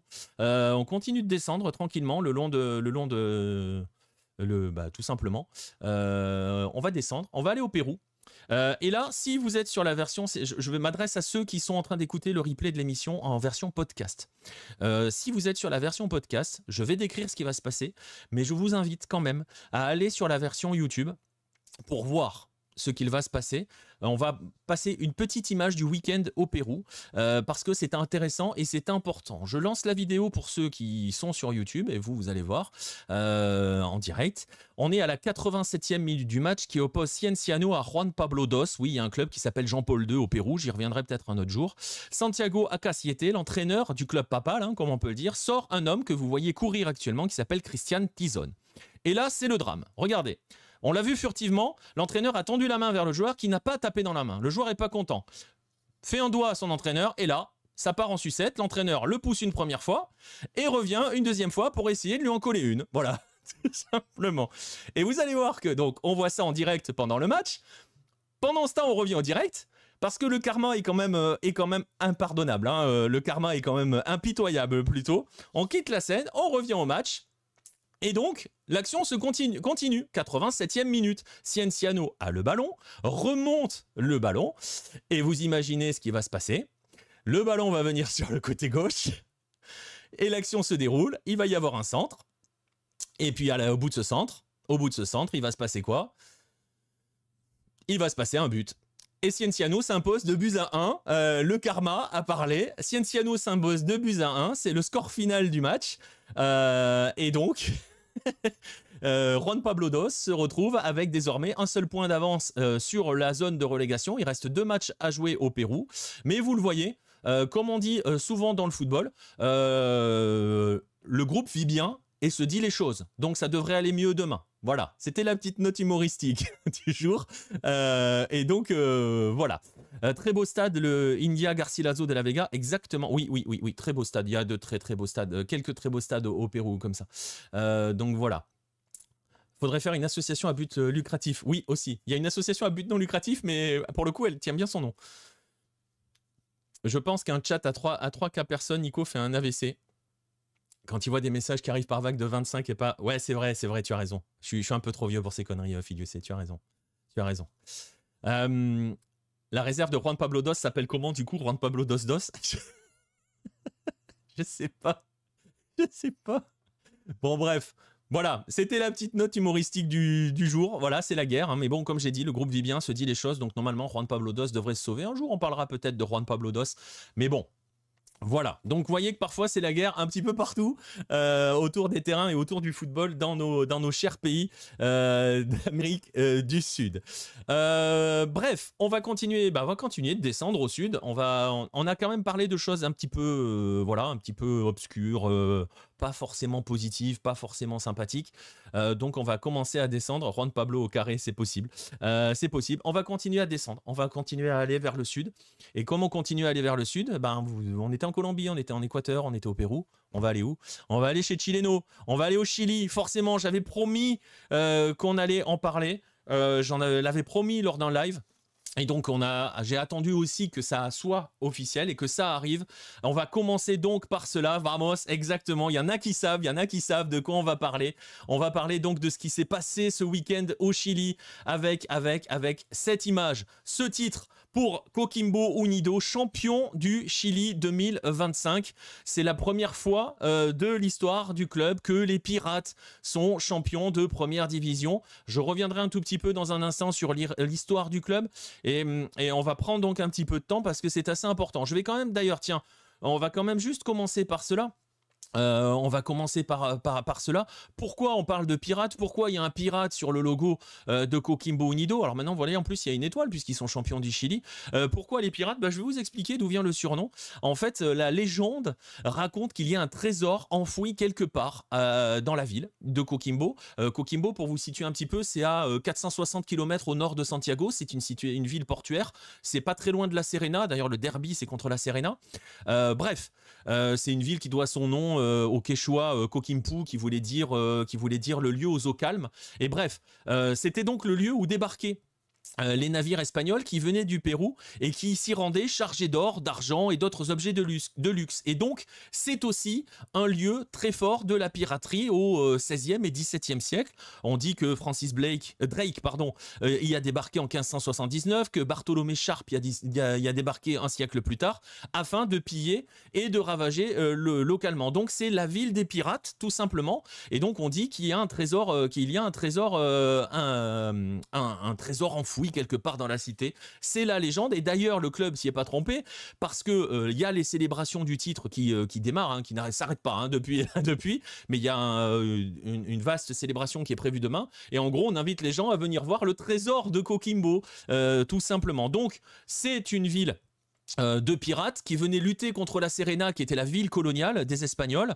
Et donc voilà, il y a cette théorie-là, et c'est la ville de la piraterie, c'est la ville des pirates. Et donc tout ce qui touche Coquimbo, tout ce qui est attrait à la ville est lié à la piraterie et d'ailleurs et à tout ce qui est marin. Alors pour aller plus loin un petit peu dans l'histoire de Coquimbo Unido, sachez que si le club joue en noir et jaune, c'est pas anodin aussi, c'est les couleurs de la ville tout simplement, et c'est aussi les couleurs qui ont été données parce que quand le football a débarqué comme dans bien des pays d'Amérique du Sud, il est arrivé par les ports, par les cités portuaires, et donc il est arrivé aussi par Coquimbo, et les marins anglais, notamment en 1903, ont joué contre des locaux de Coquimbo, et l'équipe d'un navire qui s'appelait le HMS Flora, qui était invaincu, qui avait fait une tournée à Montevideo, à Buenos Aires, qui n'avait pas perdu un match, est arrivé à Coquimbo et a perdu contre une équipe locale, et a laissé son maillot qui était noir et jaune.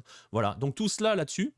Ce noir et jaune, ce côté piraterie, ils avaient piraté les marins, et donc voilà. Et d'ailleurs, ce côté piraterie que l'on peut continuer de voir, ils l'ont fait sur le championnat, parce que je dis Coquimbo Unido est champion du Chili, c'est un petit club chilien, je vais vous l'expliquer dans un instant, je vais vous montrer le classement, parce que vous allez voir que c'est important, c'est pas un petit champion que l'on a, c'est pas un champion par défaut, j'insulte pas le club, mais Huachipato en 2023 a surtout profité du fait que tout le monde s'est cassé la gueule pour justement saisir sa chance. Je rappelle que Huachipato est champion du Chili en 2023, là on est vraiment plus au sud.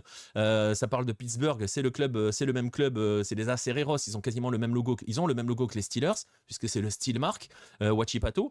Ils avaient été champions en 2023 avec 7 défaites. Là, eh bien écoutez, vous savez quoi, je vais vous montrer le classement, ça parle, les 14 victoires d'affilée en championnat, c'est un record. Je suis pas sûr à 100% Noévé, donc je vais pas te répondre à cette question, mais regardez le classement, s'ils sont champions, ils sont champions au soir de la 26e journée, il reste 4 journées à disputer, ils ont 17 points d'avance sur l'Universidad Católica, 17 points d'avance sur l'Universidad Católica, c'est monstrueux. Alors évidemment, vous voyez dans le classement que l'Universidad de Chile et que Colo-Colo sont un peu à la ramasse, mais 17 points d'avance, et surtout il y a un chiffre à regarder, c'est leur bilan. En 26 matchs, ils en ont gagné 20, ils ont 5 matchs nuls et ils n'en ont perdu qu'un seul. C'était face à Colo-Colo en mars dernier, si j'ai bonne mémoire, mars ou avril dernier, au match aller. Mais depuis, ils ont tapé 2 fois la Católica, dont un 3-0 sur le terrain de la Católica, enfin à l'extérieur. Ils ont tapé une fois là où ils n'ont pas encore joué le match retour, et ils ont tapé Colo-Colo quand ils les ont reçus. Donc, 20 victoires en 26 journées, 65 points à 4 journées de la fin. Pour vous donner une idée sur cette affaire-là, Coquimbo Unido peut égaler le record de points absolus, voire le battre, puisqu'il y a 4 matchs à jouer, donc il y a 12 points à prendre, peut battre le record de points, du plus grand nombre de points d'un champion d'un tournoi large. On appelle ça les tournois larges. En fait, c'est des championnats tels qu'on les connaît. J'ai oublié de préciser le format, mais au Chili, c'est un championnat normal. Phase aller-retour, et à la fin de la saison, hein, on regarde le classement et c'est réglé. Donc voilà, c'est un championnat traditionnel comme on le connaît chez nous. Donc, le record absolu, c'est l'Universidad Católica qui le détient en 2010, 74 points. Vous voyez que Coquimbo Unido est à 65, il reste 4 matchs. Il y a un détail majeur, important, c'est qu'à l'époque, la Católica a fait 74 points en 34 matchs. Coquimbo peut faire 77, s'il gagne ses 4 derniers matchs, peut faire 77 points en 30 matchs. Voilà, c'est donc un énorme champion. Ils ont battu le record de la U de 99, sinon c'est 16 le record. Merci Chileno, je savais que tu étais dans le coin et que tu allais répondre à cette histoire. Bref, ils ont fait 14 victoires et de toute façon, vous voyez, il y a une seule défaite. Donc on n'est pas sur un champion entre guillemets au rabais, on est sur un champion qui va probablement être l'un des plus grands champions en termes de performance de l'histoire du football chilien. Alors, entre guillemets, depuis la mise en place des tournois, de ce que l'on appelle donc les tournois longs, un vrai championnat comme on l'appellerait chez nous, on est sur un record. Donc voilà, c'est la première fois depuis 2015 qu'on a un champion inédit, c'est-à-dire qu'une équipe décroche son premier titre.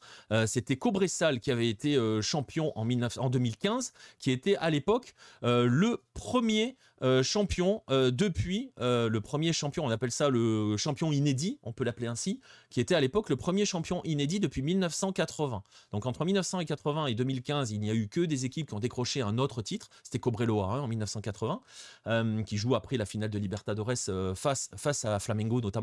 Voilà, hein, ça vous ramène à d'autres histoires. Je crois qu'elles ont été racontées quelque part sur Lucarne Opposé. Mais voilà, tout ça pour vous dire que c'est la deuxième fois donc au XXIe siècle qu'une équipe inscrit son nom pour la première fois au palmarès du football chilien. D'ailleurs, je peux faire une parenthèse, hein, je disais faire de la pub pour les magazines Lucarne Opposé. Si ça vous intéresse, l'histoire de Cobreloa, j'en parle dans un des magazines. Je dois avoir noté lequel. Je crois que c'est le numéro 6. Non, le numéro 6 c'est un autre. Je ne sais plus. Le 17. Voilà, j'avais noté dans un coin.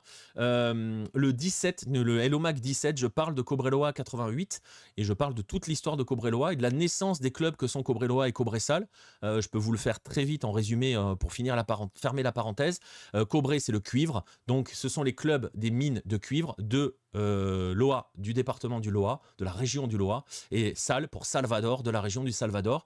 Ce sont des clubs qui ont été créés pendant la dictature sous Pinochet pour essayer vous voyez, de jeter un petit peu l'opium au peuple pour que les miniers arrêtent de protester en fait.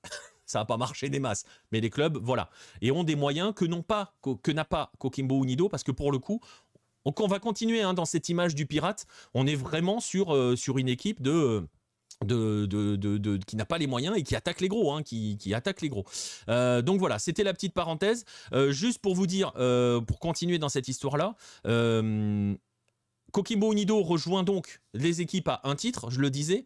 Il rejoint notamment Green Cross, qui a été champion en 1945, club qui a complètement disparu d'ailleurs. Et pareil, si ça vous intéresse, Hello Mac 20, où il y a une vidéo, je mettrai les liens dans la description, d'un temps additionnel qui commence à dater, qui doit avoir un petit peu vieilli, qui doit piquer un petit peu au niveau de la vidéo.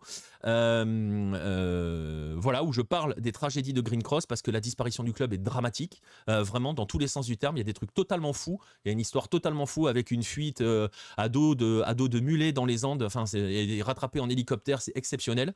Bref, allez voir cela. Santiago Morning a été champion en 42 et Unión San Felipe en 1971, et ça aussi j'en avais parlé dans un magazine, dans le Hello Mag 6.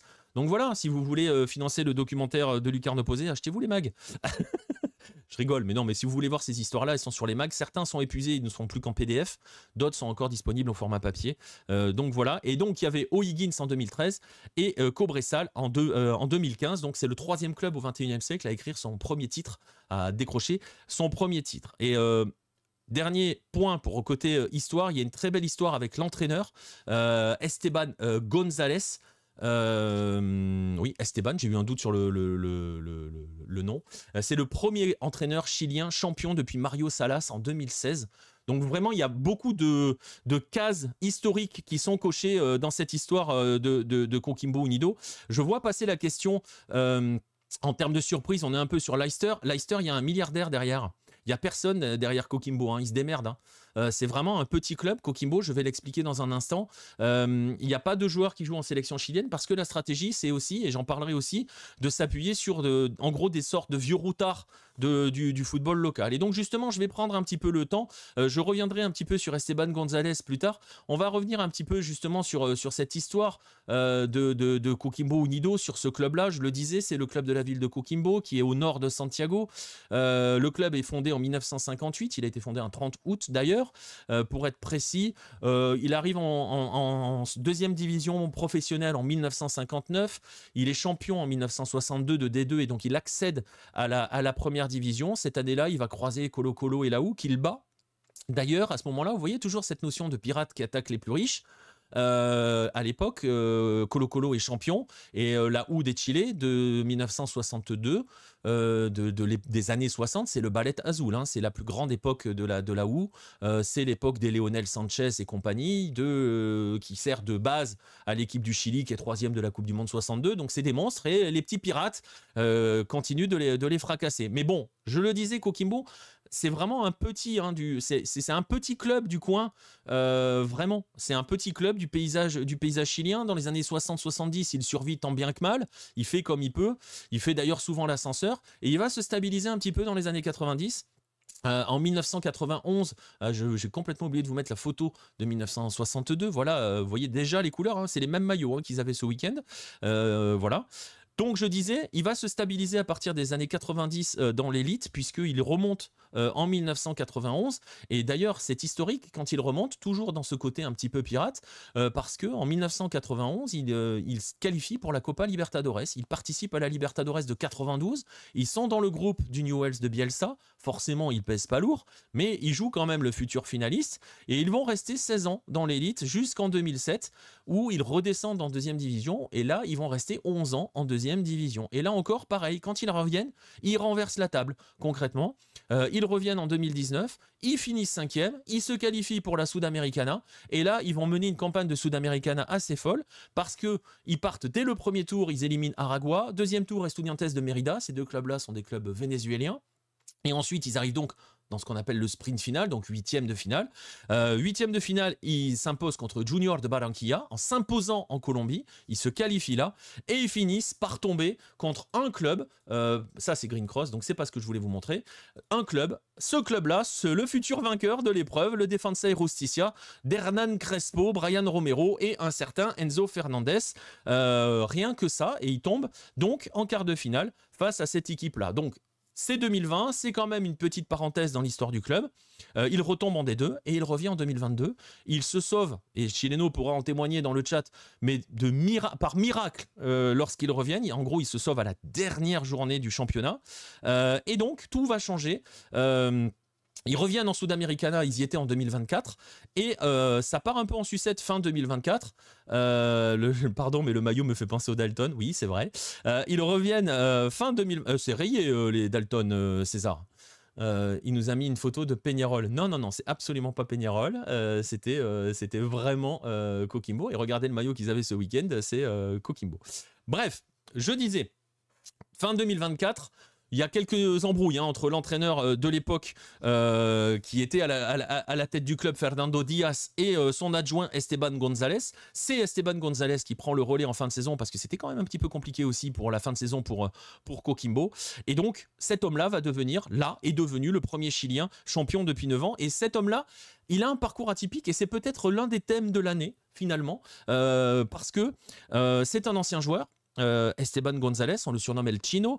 Il a été joueur et formé au Deportes Concepción et il est revenu à la tête de ce club-là lorsque le club a été désaffilié. On en avait là aussi, je continue de faire de la pub, on en avait parlé dans un Bola Latina et dans un Hello Mag du Deportes Concepción parce qu'il y avait un modèle très particulier. Le club a été devenu une SAD qui a coulé le club, donc les fameuses SAD. Il a été désaffilié et quand il est revenu par un mouvement de sociaux. Il a été racheté par des sociaux. C'est les sociaux qui ont géré le club. Et Esteban González a été le premier entraîneur de cette nouvelle version du Deportes Concepción, qui était, je le dis, son club formateur. Et c'est lui qui les a fait passer en 3 ans de la 5e division à la 3e. En gros, il a contribué à ramener le Concepción dans le foot pro. Il a été, sa saison en 3e division s'est pas bien passée, donc il est parti. Et donc, lui est arrivé en 2022 à Coquimbo. Et comme je le disais, il a pris le relais l'année dernière.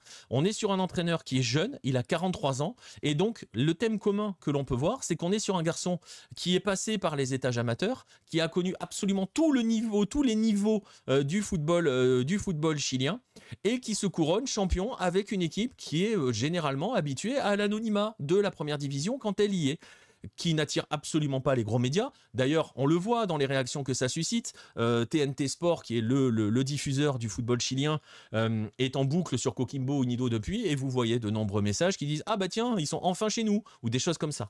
Donc voilà, c'est un club qui n'attire d'habitude pas la lumière, et qui même dans sa façon d'opérer dans la construction de son effectif. On me demandait s'il y avait des internationaux chiliens dedans. Non, il y a des internationaux. Hein. Il y a un international panaméen dans cette équipe. Si je vous montre la photo, ça va vous parler tout de suite, puisque c'est le premier buteur du match du week-end face à la Calera. C'est Cecilio Waterman, qui est un des vieux briscards, un des vieux routards du football chilien. Il a joué dans plusieurs clubs au Chili, et il y en a plein comme ça. J'ai vu passer le nom dans le chat, parce qu'on pourra remettre le classement, mais effectivement, il y a de la lutte qui... on va en parler juste après de la lutte pour ce qui reste à jouer dans ce championnat chilien.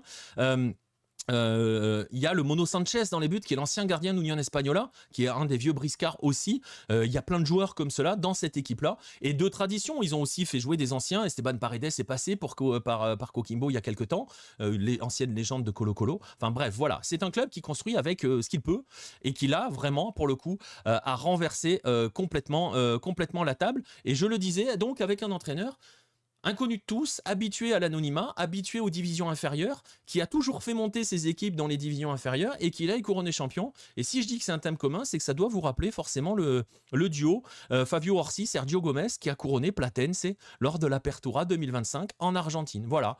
Bref, on a donc cette incroyable histoire, cette magnifique histoire. C'est pas cette image que je voulais mettre, de Coquimbo Unido, qui est champion du Chili 2025. On est clairement face à une histoire. On parlait de culture foot, de Lucarno Posé, de machin. Bah, si Lucarno Posé existe encore dans 20 ans, je pense qu'on écrira sur l'épopée de Coquimbo Unido 2025 pour le 20e anniversaire. Il a réussi à placer le calamar. Exactement. Le calamar avec les pirates. Tu comprends le lien ou pas? Donc voilà, on est clairement sur une histoire qu'on racontera dans 20 ans, comme celle de l'Union de San Felipe de 1971, tout comme on a pu raconter Green Cross à une époque. Voilà, ce sont des histoires absolument incroyables, magnifiques, et qui, voilà, on a beaucoup parlé de choses qui pourraient faire déprimer, qui pourraient dire ah, c'est bon, le foot, j'arrête. Non, on n'arrête pas, parce qu'il y a ça. Parce qu'il y a ces histoires-là, parce que ça reste quand même assez magique. Et voir cette bande de pirates qui vient de retourner le Chili, eh ben, c'est absolument magnifique. On verra, ils seront en Libertadores 2026 l'année prochaine. On va faire un petit point. Jean Beauséjour a joué à Coquimbo pour finir sa carrière. C'est souvent le club qu'on utilisait un petit peu pour finir sa carrière, comme Montpellier 2012. Ouais, c'est un peu ça. Coquimbo qualifié direct pour la phase de poule. Ouais, pour la phase de poule. On va parler de Libertadores dans un instant. J'ai vu que les messages ont été postés dans le chat. On va juste regarder le classement, parce qu'effectivement, ça va se bastonner sur les 4 dernières journées. Parce que si Coquimbo Unido est seul au monde, vous voyez que derrière, la bagarre pour la Libertadores, c'est-à-dire les places 2 et 3, la 2, elle est directement qualificative, la 3, elle passe par les barrages. Et les places 4, 5, 6, 7 qui renvoient en Sudamericana, elle est violente. Vous voyez que Colo-Colo est pour l'instant hors de toute compétition continentale, que la U de Chile s'accroche comme elle peut, même si ça va pas très fort, une seule victoire sur les 5 derniers matchs, pardon. Et vous voyez aussi tout en bas que c'est le bazar absolu, et surtout pour un gros club, Unión Española, qui est dans une dégringolade absolument dingue, et qui donc là joue pour sa survie, qui pour l'instant est le premier relégable, un point de retard sur le Deportes Limache, qui est l'un des promus, et donc vous voyez, rien n'est fait, parce qu'il reste 4 matchs, il reste 12 points à prendre, et il y a Everton, Limache et Unión Española qui sont à la lutte. Ça va être un petit peu plus compliqué, je pense, pour Iquique, mais voilà, vous voyez que la fin de saison va être passionnante. On a un champion, mais la fin de saison au Chili va être absolument incroyable. Bonsoir à Matt qui arrive un peu en retard, qui arrive, garçon, quasiment à la fin. Il reste 2 sujets.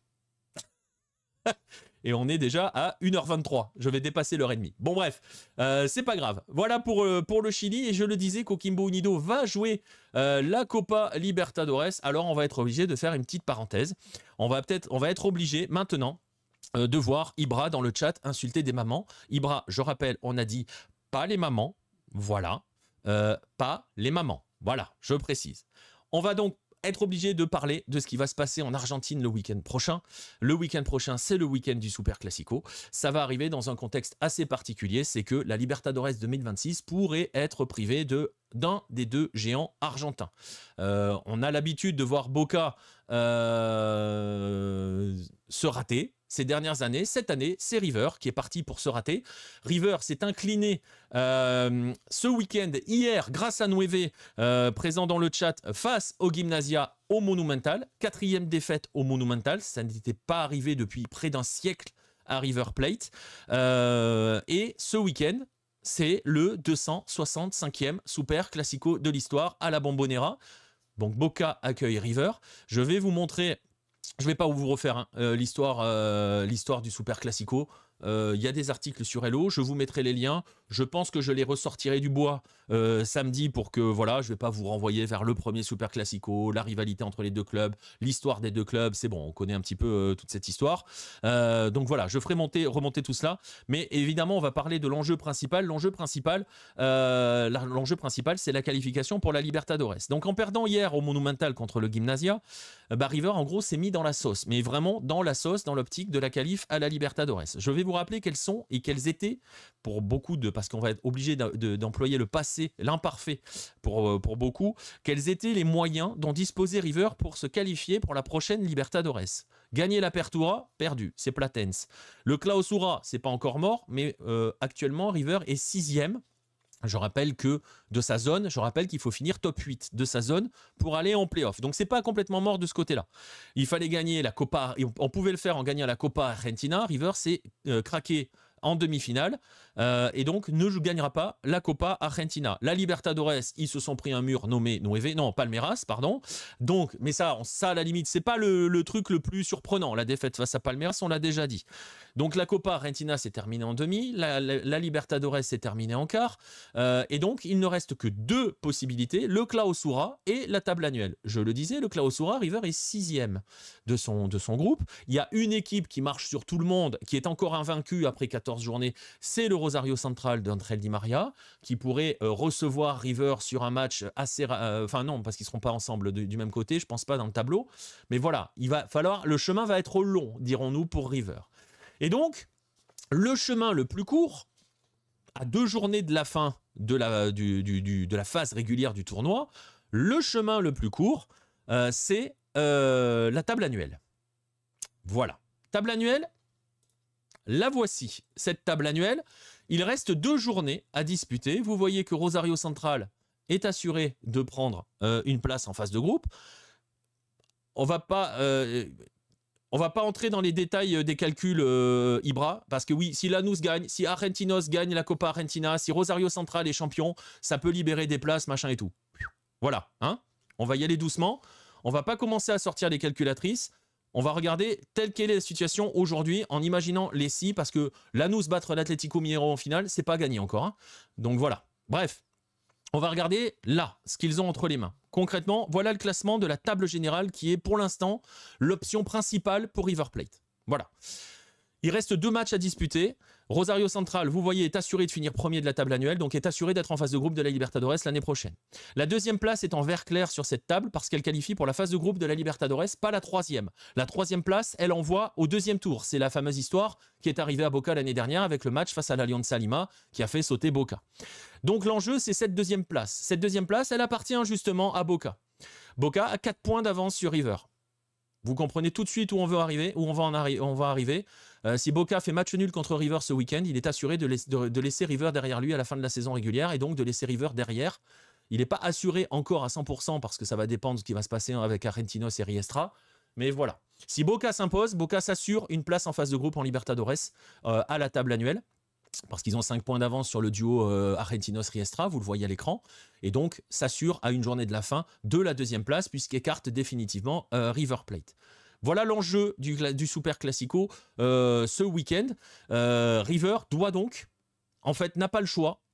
Ouais, même avec un nul ça suffit, mais avec un nul ça suffit, ça va dépendre aussi d'Argentinos et de Riestra, parce que s'ils gagnent avec un nul, ils sont à 3 points. Ouais, il y a la différence de but, tu as raison.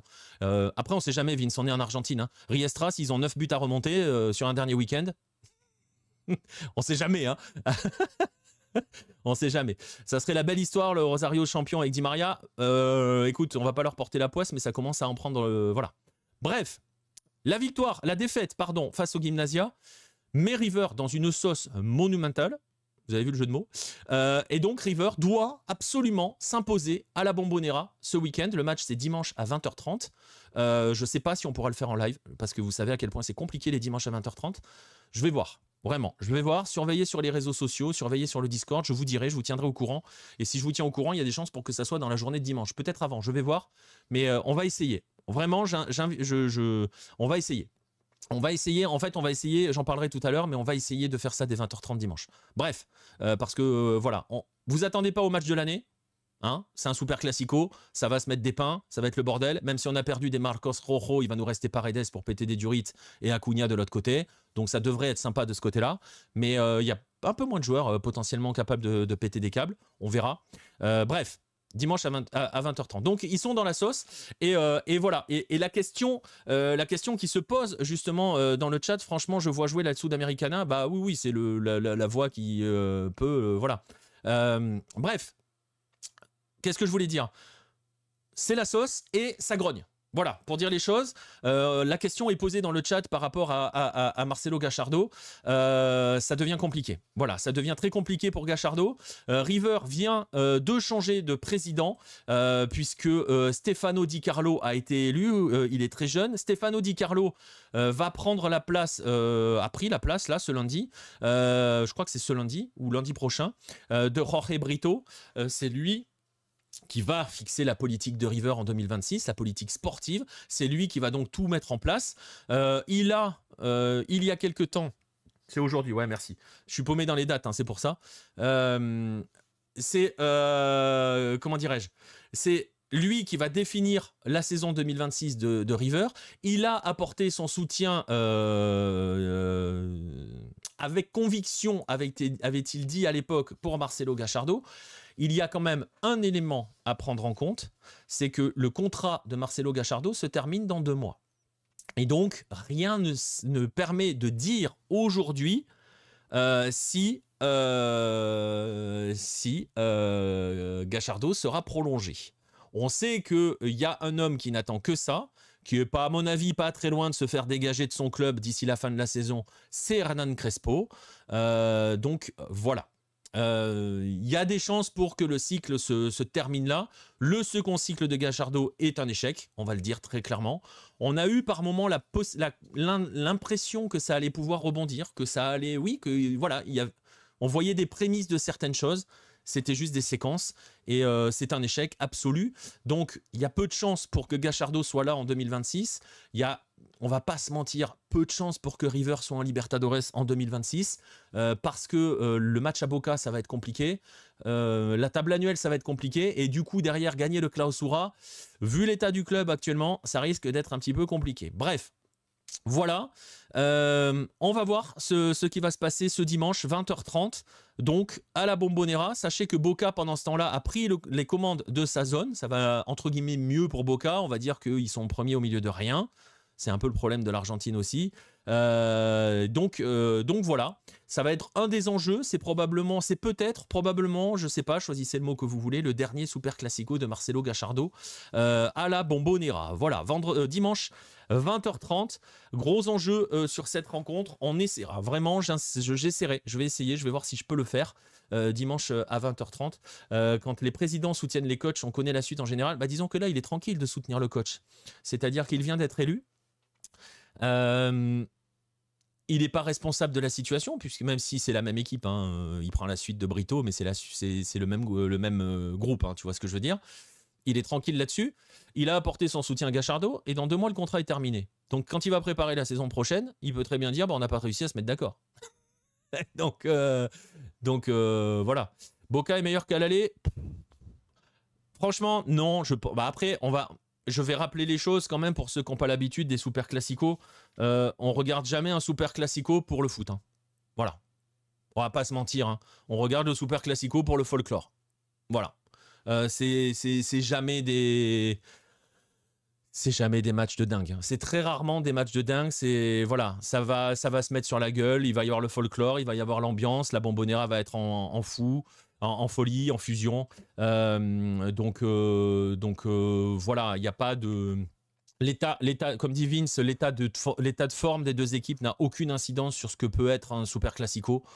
Tu peux avoir un River dégueulasse qui va gagner un super classico, un Boca dégueulasse qui va gagner un super classico, un en crise qui gagne, l'autre en crise qui gagne. Enfin voilà, c'est un super classico, c'est un match à part. Donc voilà. Et puis voilà, il n'y a plus Mastantuono, non aussi. Il y a Claudio Echeverri qui veut revenir d'ailleurs. Bref, non mais c'est voilà, c'est de l'ambiance, voilà, le foot qu'on aime et on veut de la bagarre. On veut de l'intensité, on veut des scandales parce que c'est le principe d'un super classico. Il va falloir que l'arbitre fasse de la merde pour que tout le monde puisse s'insulter librement. Voilà, c'est tout un folklore, le super classico. Donc voilà, on joue notre survie, il faut y aller mollo, Ibra. Hein. River va pas disparaître. Hein. Voilà, on veut du foot argentin, voilà, dans sa splendeur. On veut des papelitos, une Bombonera qui tremble, des joueurs qui se mettent sur la gueule, des scandales. On veut un truc de fou, quoi. On veut n'importe quoi, comme on l'aime. C'est ça, le super classico. Et ne cherchez pas autre chose. N'appelez pas Fred Hermel pour qu'il vous explique que c'est un niveau de 3e division parce qu'il ne connaît rien à ce super classico. On veut du sang, voilà, c'est ça. Voilà. On va terminer. On est allé, vous voyez, hein, on est parti de Colombie, Équateur, Pérou, Chili, Argentine, on va remonter. Allez, on va aller tout en haut, on va sauter Palmeiras, on va pas en parler. Palmeiras, Flamengo, on aura le temps d'en parler. Il y aura pas mal de choses, on va préparer pas mal de choses pour cette finale de Libertadores du 29 novembre. On aura le temps d'en parler, on va décliner des trucs sur les différents réseaux. L'avantage du fait que c'est déjà le remake de 2021, c'est qu'on a déjà tous les papiers qui sont prêts sur le site. Il n'y a plus qu'à les actualiser, hein, l'histoire des 2 clubs, les précédents entre Palmeiras et Flamengo. On a déjà le compte-rendu de la finale de 2021. On a le portrait de Daverson qui avait été fait dans un Hello Mag. Peut-être que je le mettrai en version accessible à tout le monde. Enfin voilà, il y a plein de choses déjà prêtes et faites sur cela. Et nous, on va essayer de le décliner autour de vidéos, notamment sur TikTok et tout. Donc voilà, on parlera de la Libertadores tranquillement quand on va y arriver. Finale attendue, bah oui, comme je l'ai dit, hein, voilà, hein, c'est ce qu'on attendait. C'est les 2 meilleures équipes du continent. Elles n'étaient pas du même côté du tableau. Dès qu'on a vu qu'elles étaient chacune d'un côté du tableau, voilà, il y avait peu de surprises. Donc on est un petit peu sur un rendez-vous annoncé. Mais en même temps, voilà, ça n'a pas été forcément hyper facile tout du long. On va pas non plus banaliser ce qu'a fait Palmeiras et la manière dont il l'a fait face à la LDU, parce que le 4-0 est quand même assez impressionnant, parce qu'ils l'ont fait sans avoir besoin de mettre le vertige dans le match ou de le rendre vertigineux. Ils l'ont fait avec une maîtrise absolument terrible. Aucun vol arbitral, Nir, vraiment. On a été, même avec Nueve, on avait annoncé un penalty rouge à la 5e. Très franchement, il n'y a pas eu besoin. Il y a eu une maîtrise absolue. Ils étaient au-dessus. Palmeiras était au-dessus de la LDU.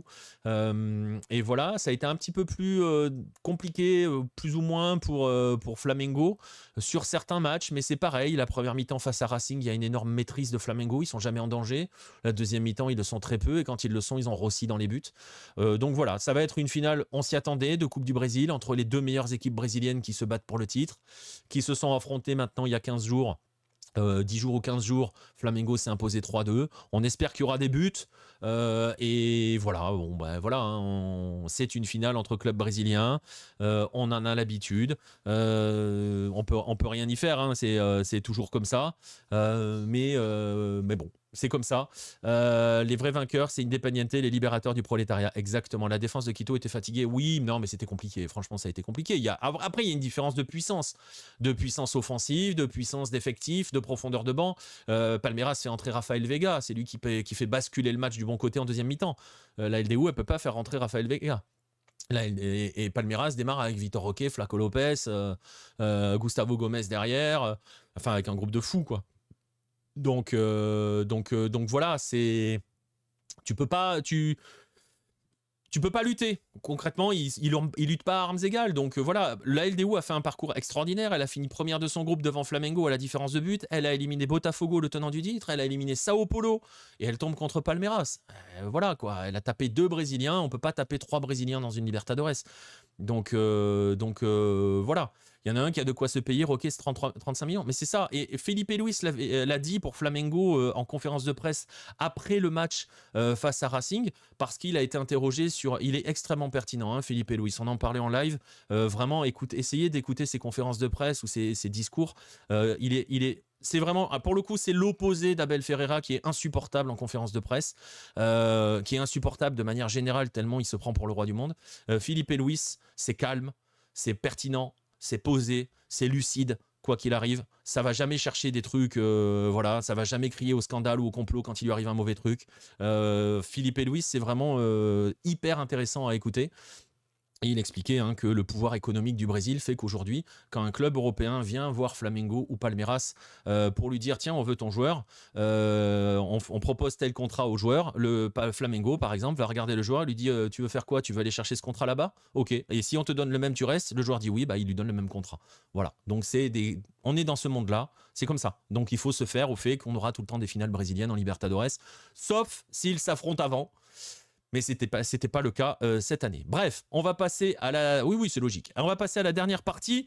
On va aller tout au nord. On va aller en CONCACAF. On va aller en CONCACAF parce qu'on va aussi comme ça poser les rendez-vous de fin de semaine. Et c'est comme ça que je vais terminer cette émission sur les rendez-vous de fin de semaine. On va aller faire un petit tour déjà du côté des États-Unis. On va aller du côté de la MLS. Du côté des playoffs, c'est pas tout à fait fini pour les matchs 2 au moment où on enregistre l'émission. Il reste un match entre Seattle et Minnesota qui est la nuit prochaine. Je vous rappelle qu'il n'y a que 3 équipes qui sont qualifiées directement. On ne connaît qu'une seule affiche des demi-finales de conférence. Ça sera celle qui va opposer le LAFC de Denis Bouanga et de Son Heung-min qui ont écrasé tranquillement Austin hier soir. Vous étiez peut-être en direct live avec nous. Donc voilà, avec Denis Bouanga qui a passé le cap des 100 buts avec le LAFC. Et c'est probablement la finale de conférence avant l'heure, affronter en demi-finale les Vancouver Whitecaps de Thomas Müller et de Sébastien Berhalter que vous voyez à l'image ici. Ça, vraiment une très très très belle affiche, très très grande affiche. Un paramètre à prendre en compte, ça sera sur un match simple, match direct, et ça sera à Vancouver, sur la pelouse synthétique de Vancouver. Ça peut aussi avoir son rôle. Je vais réexpliquer le format. Tu as raison, je voulais juste donner l'affiche qui était réglée, qu'on connaissait. Le format... On est encore dans le premier tour des playoffs. Et pourquoi je dis on y est encore parce que le premier tour des playoffs que vous voyez à l'écran se joue au meilleur des 3 matchs. Il n'y a pas d'histoire de différence de but entre l'aller et le retour. Non, c'est au meilleur des 3 matchs. Et il y a 2 moyens pour gagner une rencontre, soit dans le temps réglementaire, soit en cas de match nul au tir au but. Voilà. Et ça sera le cas sur le match 3. Et donc, si je disais qu'on connaissait une seule affiche, c'est que c'est réglé en 2 matchs pour Vancouver et pour le LAFC, qui ont gagné les 2 matchs. Voilà, tout simplement. Les Whitecaps ont d'ailleurs gagné le dernier match au tir au but. C'est aussi fait pour Philadelphie de l'autre côté, qui a battu Chicago en 2 matchs. La première victoire a été acquise également après une séance de tir au but. Philadelphie menait 2-0 et s'est fait reprendre 2-2. Et pour tout le reste... On attend encore de savoir entre Minnesota et Seattle. Si Seattle s'impose chez lui la nuit prochaine, il y aura un match 3. Pour tous les autres, il y aura un match 3. Match 3 entre San Diego et Portland. Match 3 entre Charlotte et New York City. Match 3 entre Nashville et l'Inter Miami. L'Inter Miami qui a perdu à Nashville après avoir gagné à Nashville lors de la dernière journée de championnat et avoir gagné le match à la maison. Ils se sont fait bousculer par Nashville, pour le coup, vraiment bousculer par Nashville. Et donc, il y aura un match 3 à jouer le week-end prochain. Ça peut avoir son compte pour la suite. Donc, voilà, Loris a arrêté un penalty, c'est vrai, exactement. Vancouver qui marque à la 93e, gagne au tir au but exactement aussi. Donc, Miami... ne sait pas encore s'il va se qualifier, et s'il se qualifie, il va prendre le vainqueur de Cincinnati Columbus. On va en profiter pour faire la bise quand même à Nueve, qui est fin partisan de Cincinnati qui a pris un bouillon de l'espace ce dimanche. Vous avez peut-être suivi le match en direct avec nous la nuit dernière. Ils ont pris 4-0 face à Columbus. Ils ont trouvé un tir dans le match pour Cincinnati en cours de deuxième mi-temps, parce qu'à la mi-temps, ils n'en avaient pas trouvé. Cincy a joué à 10 à partir de la 38e minute. Ils prennent le deuxième but de Dylan Chambaud à la 41e. Ils ont pris un bouillon de l'espace. Ils ont tiré une fois au but. Et pour vous dire, le tir, c'est sur un corner. Il y a une tête qui arrive ensuite sur Kevin Danke. Et il y a faute sur le gardien. La faute est sifflée. Donc je ne comprends même pas qu'on ait compté le tir. Bref, Cincy a pris un bouillon, 4-0. C'est un derby, c'est un match extrêmement chaud, il peut tout se passer. Et donc, pourquoi j'en parle? Parce que on est dans les rendez-vous. Salut à Le Retour. SCH qui a fait un CS exceptionnel. Tu nous parles de qui, Le Retour? Bref. Si j'en parle, c'est parce que, donc, rendez-vous ce samedi soir. Alors, je sais que la soirée démarre dans la nuit de vendredi à samedi. On a les horaires maintenant pour les playoffs. Je vais vous réafficher le tableau des playoffs pour ceux qui sont sur la vidéo. Ça démarre dans la nuit de vendredi à samedi avec Charlotte, New York City. On arrivera peut-être avant, on fera probablement le match. Ah, Schulte, oui, effectivement. Bah, il n'a pas fait un arrêt. Il a fait un CS exceptionnel. Ils ont trouvé un tir, hein. Voilà, bref. Donc, on arrivera, je pense, vers minuit 30. Et ensuite, on aura donc une double session samedi soir à partir de 23h30 pour l'avant-match. Et on fera Cincinnati, Columbus et Inter Miami, Nashville. Le premier est à minuit, le deuxième est à 2h. Donc, rendez-vous cette nuit-là. Si je donne les rendez-vous, je vais juste faire une dernière petite parenthèse parce qu'on est dans la zone CONCACAF et j'ai dit que j'allais parler de la zone CONCACAF. Sachez aussi qu'on est en train de jouer les phases finales on va aller vers les finales des coupes centro-américaines et de la Coupe des Caraïbes. Ce sont des coupes qui qualifient les clubs pour la future Conca Champions, puis la future Ligue des Champions de la CONCACAF.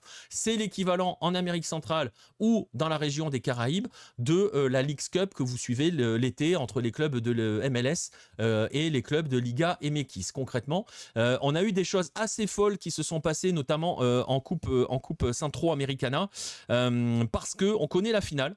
La finale, elle va opposer les Guatémaltèques de Xelajú, que vous voyez en photo ici, qui se sont imposés face au Real España au terme d'une séance de tir au but que je vous invite à aller voir sur YouTube, parce que tout est disponible sur le YouTube de la CONCACAF et je vais revenir dans un instant. Xelajú égalise à la 90+7 pour arracher la prolongation. Il y a tir au but derrière et sur la séance de tir au but, il y a 7 échecs sur 10 tentatives. Voilà. Et je parle parfois d'échecs, pas forcément des arrêts. Il y a donc 3 tirs au but qui ont été marqués sur cette séance. L'adversaire de Xelajú, donc des Guatémaltèques, ça sera un habitué, ça sera le double tenant de l'épreuve. C'est la 3e, donc c'est le double tenant de l'épreuve.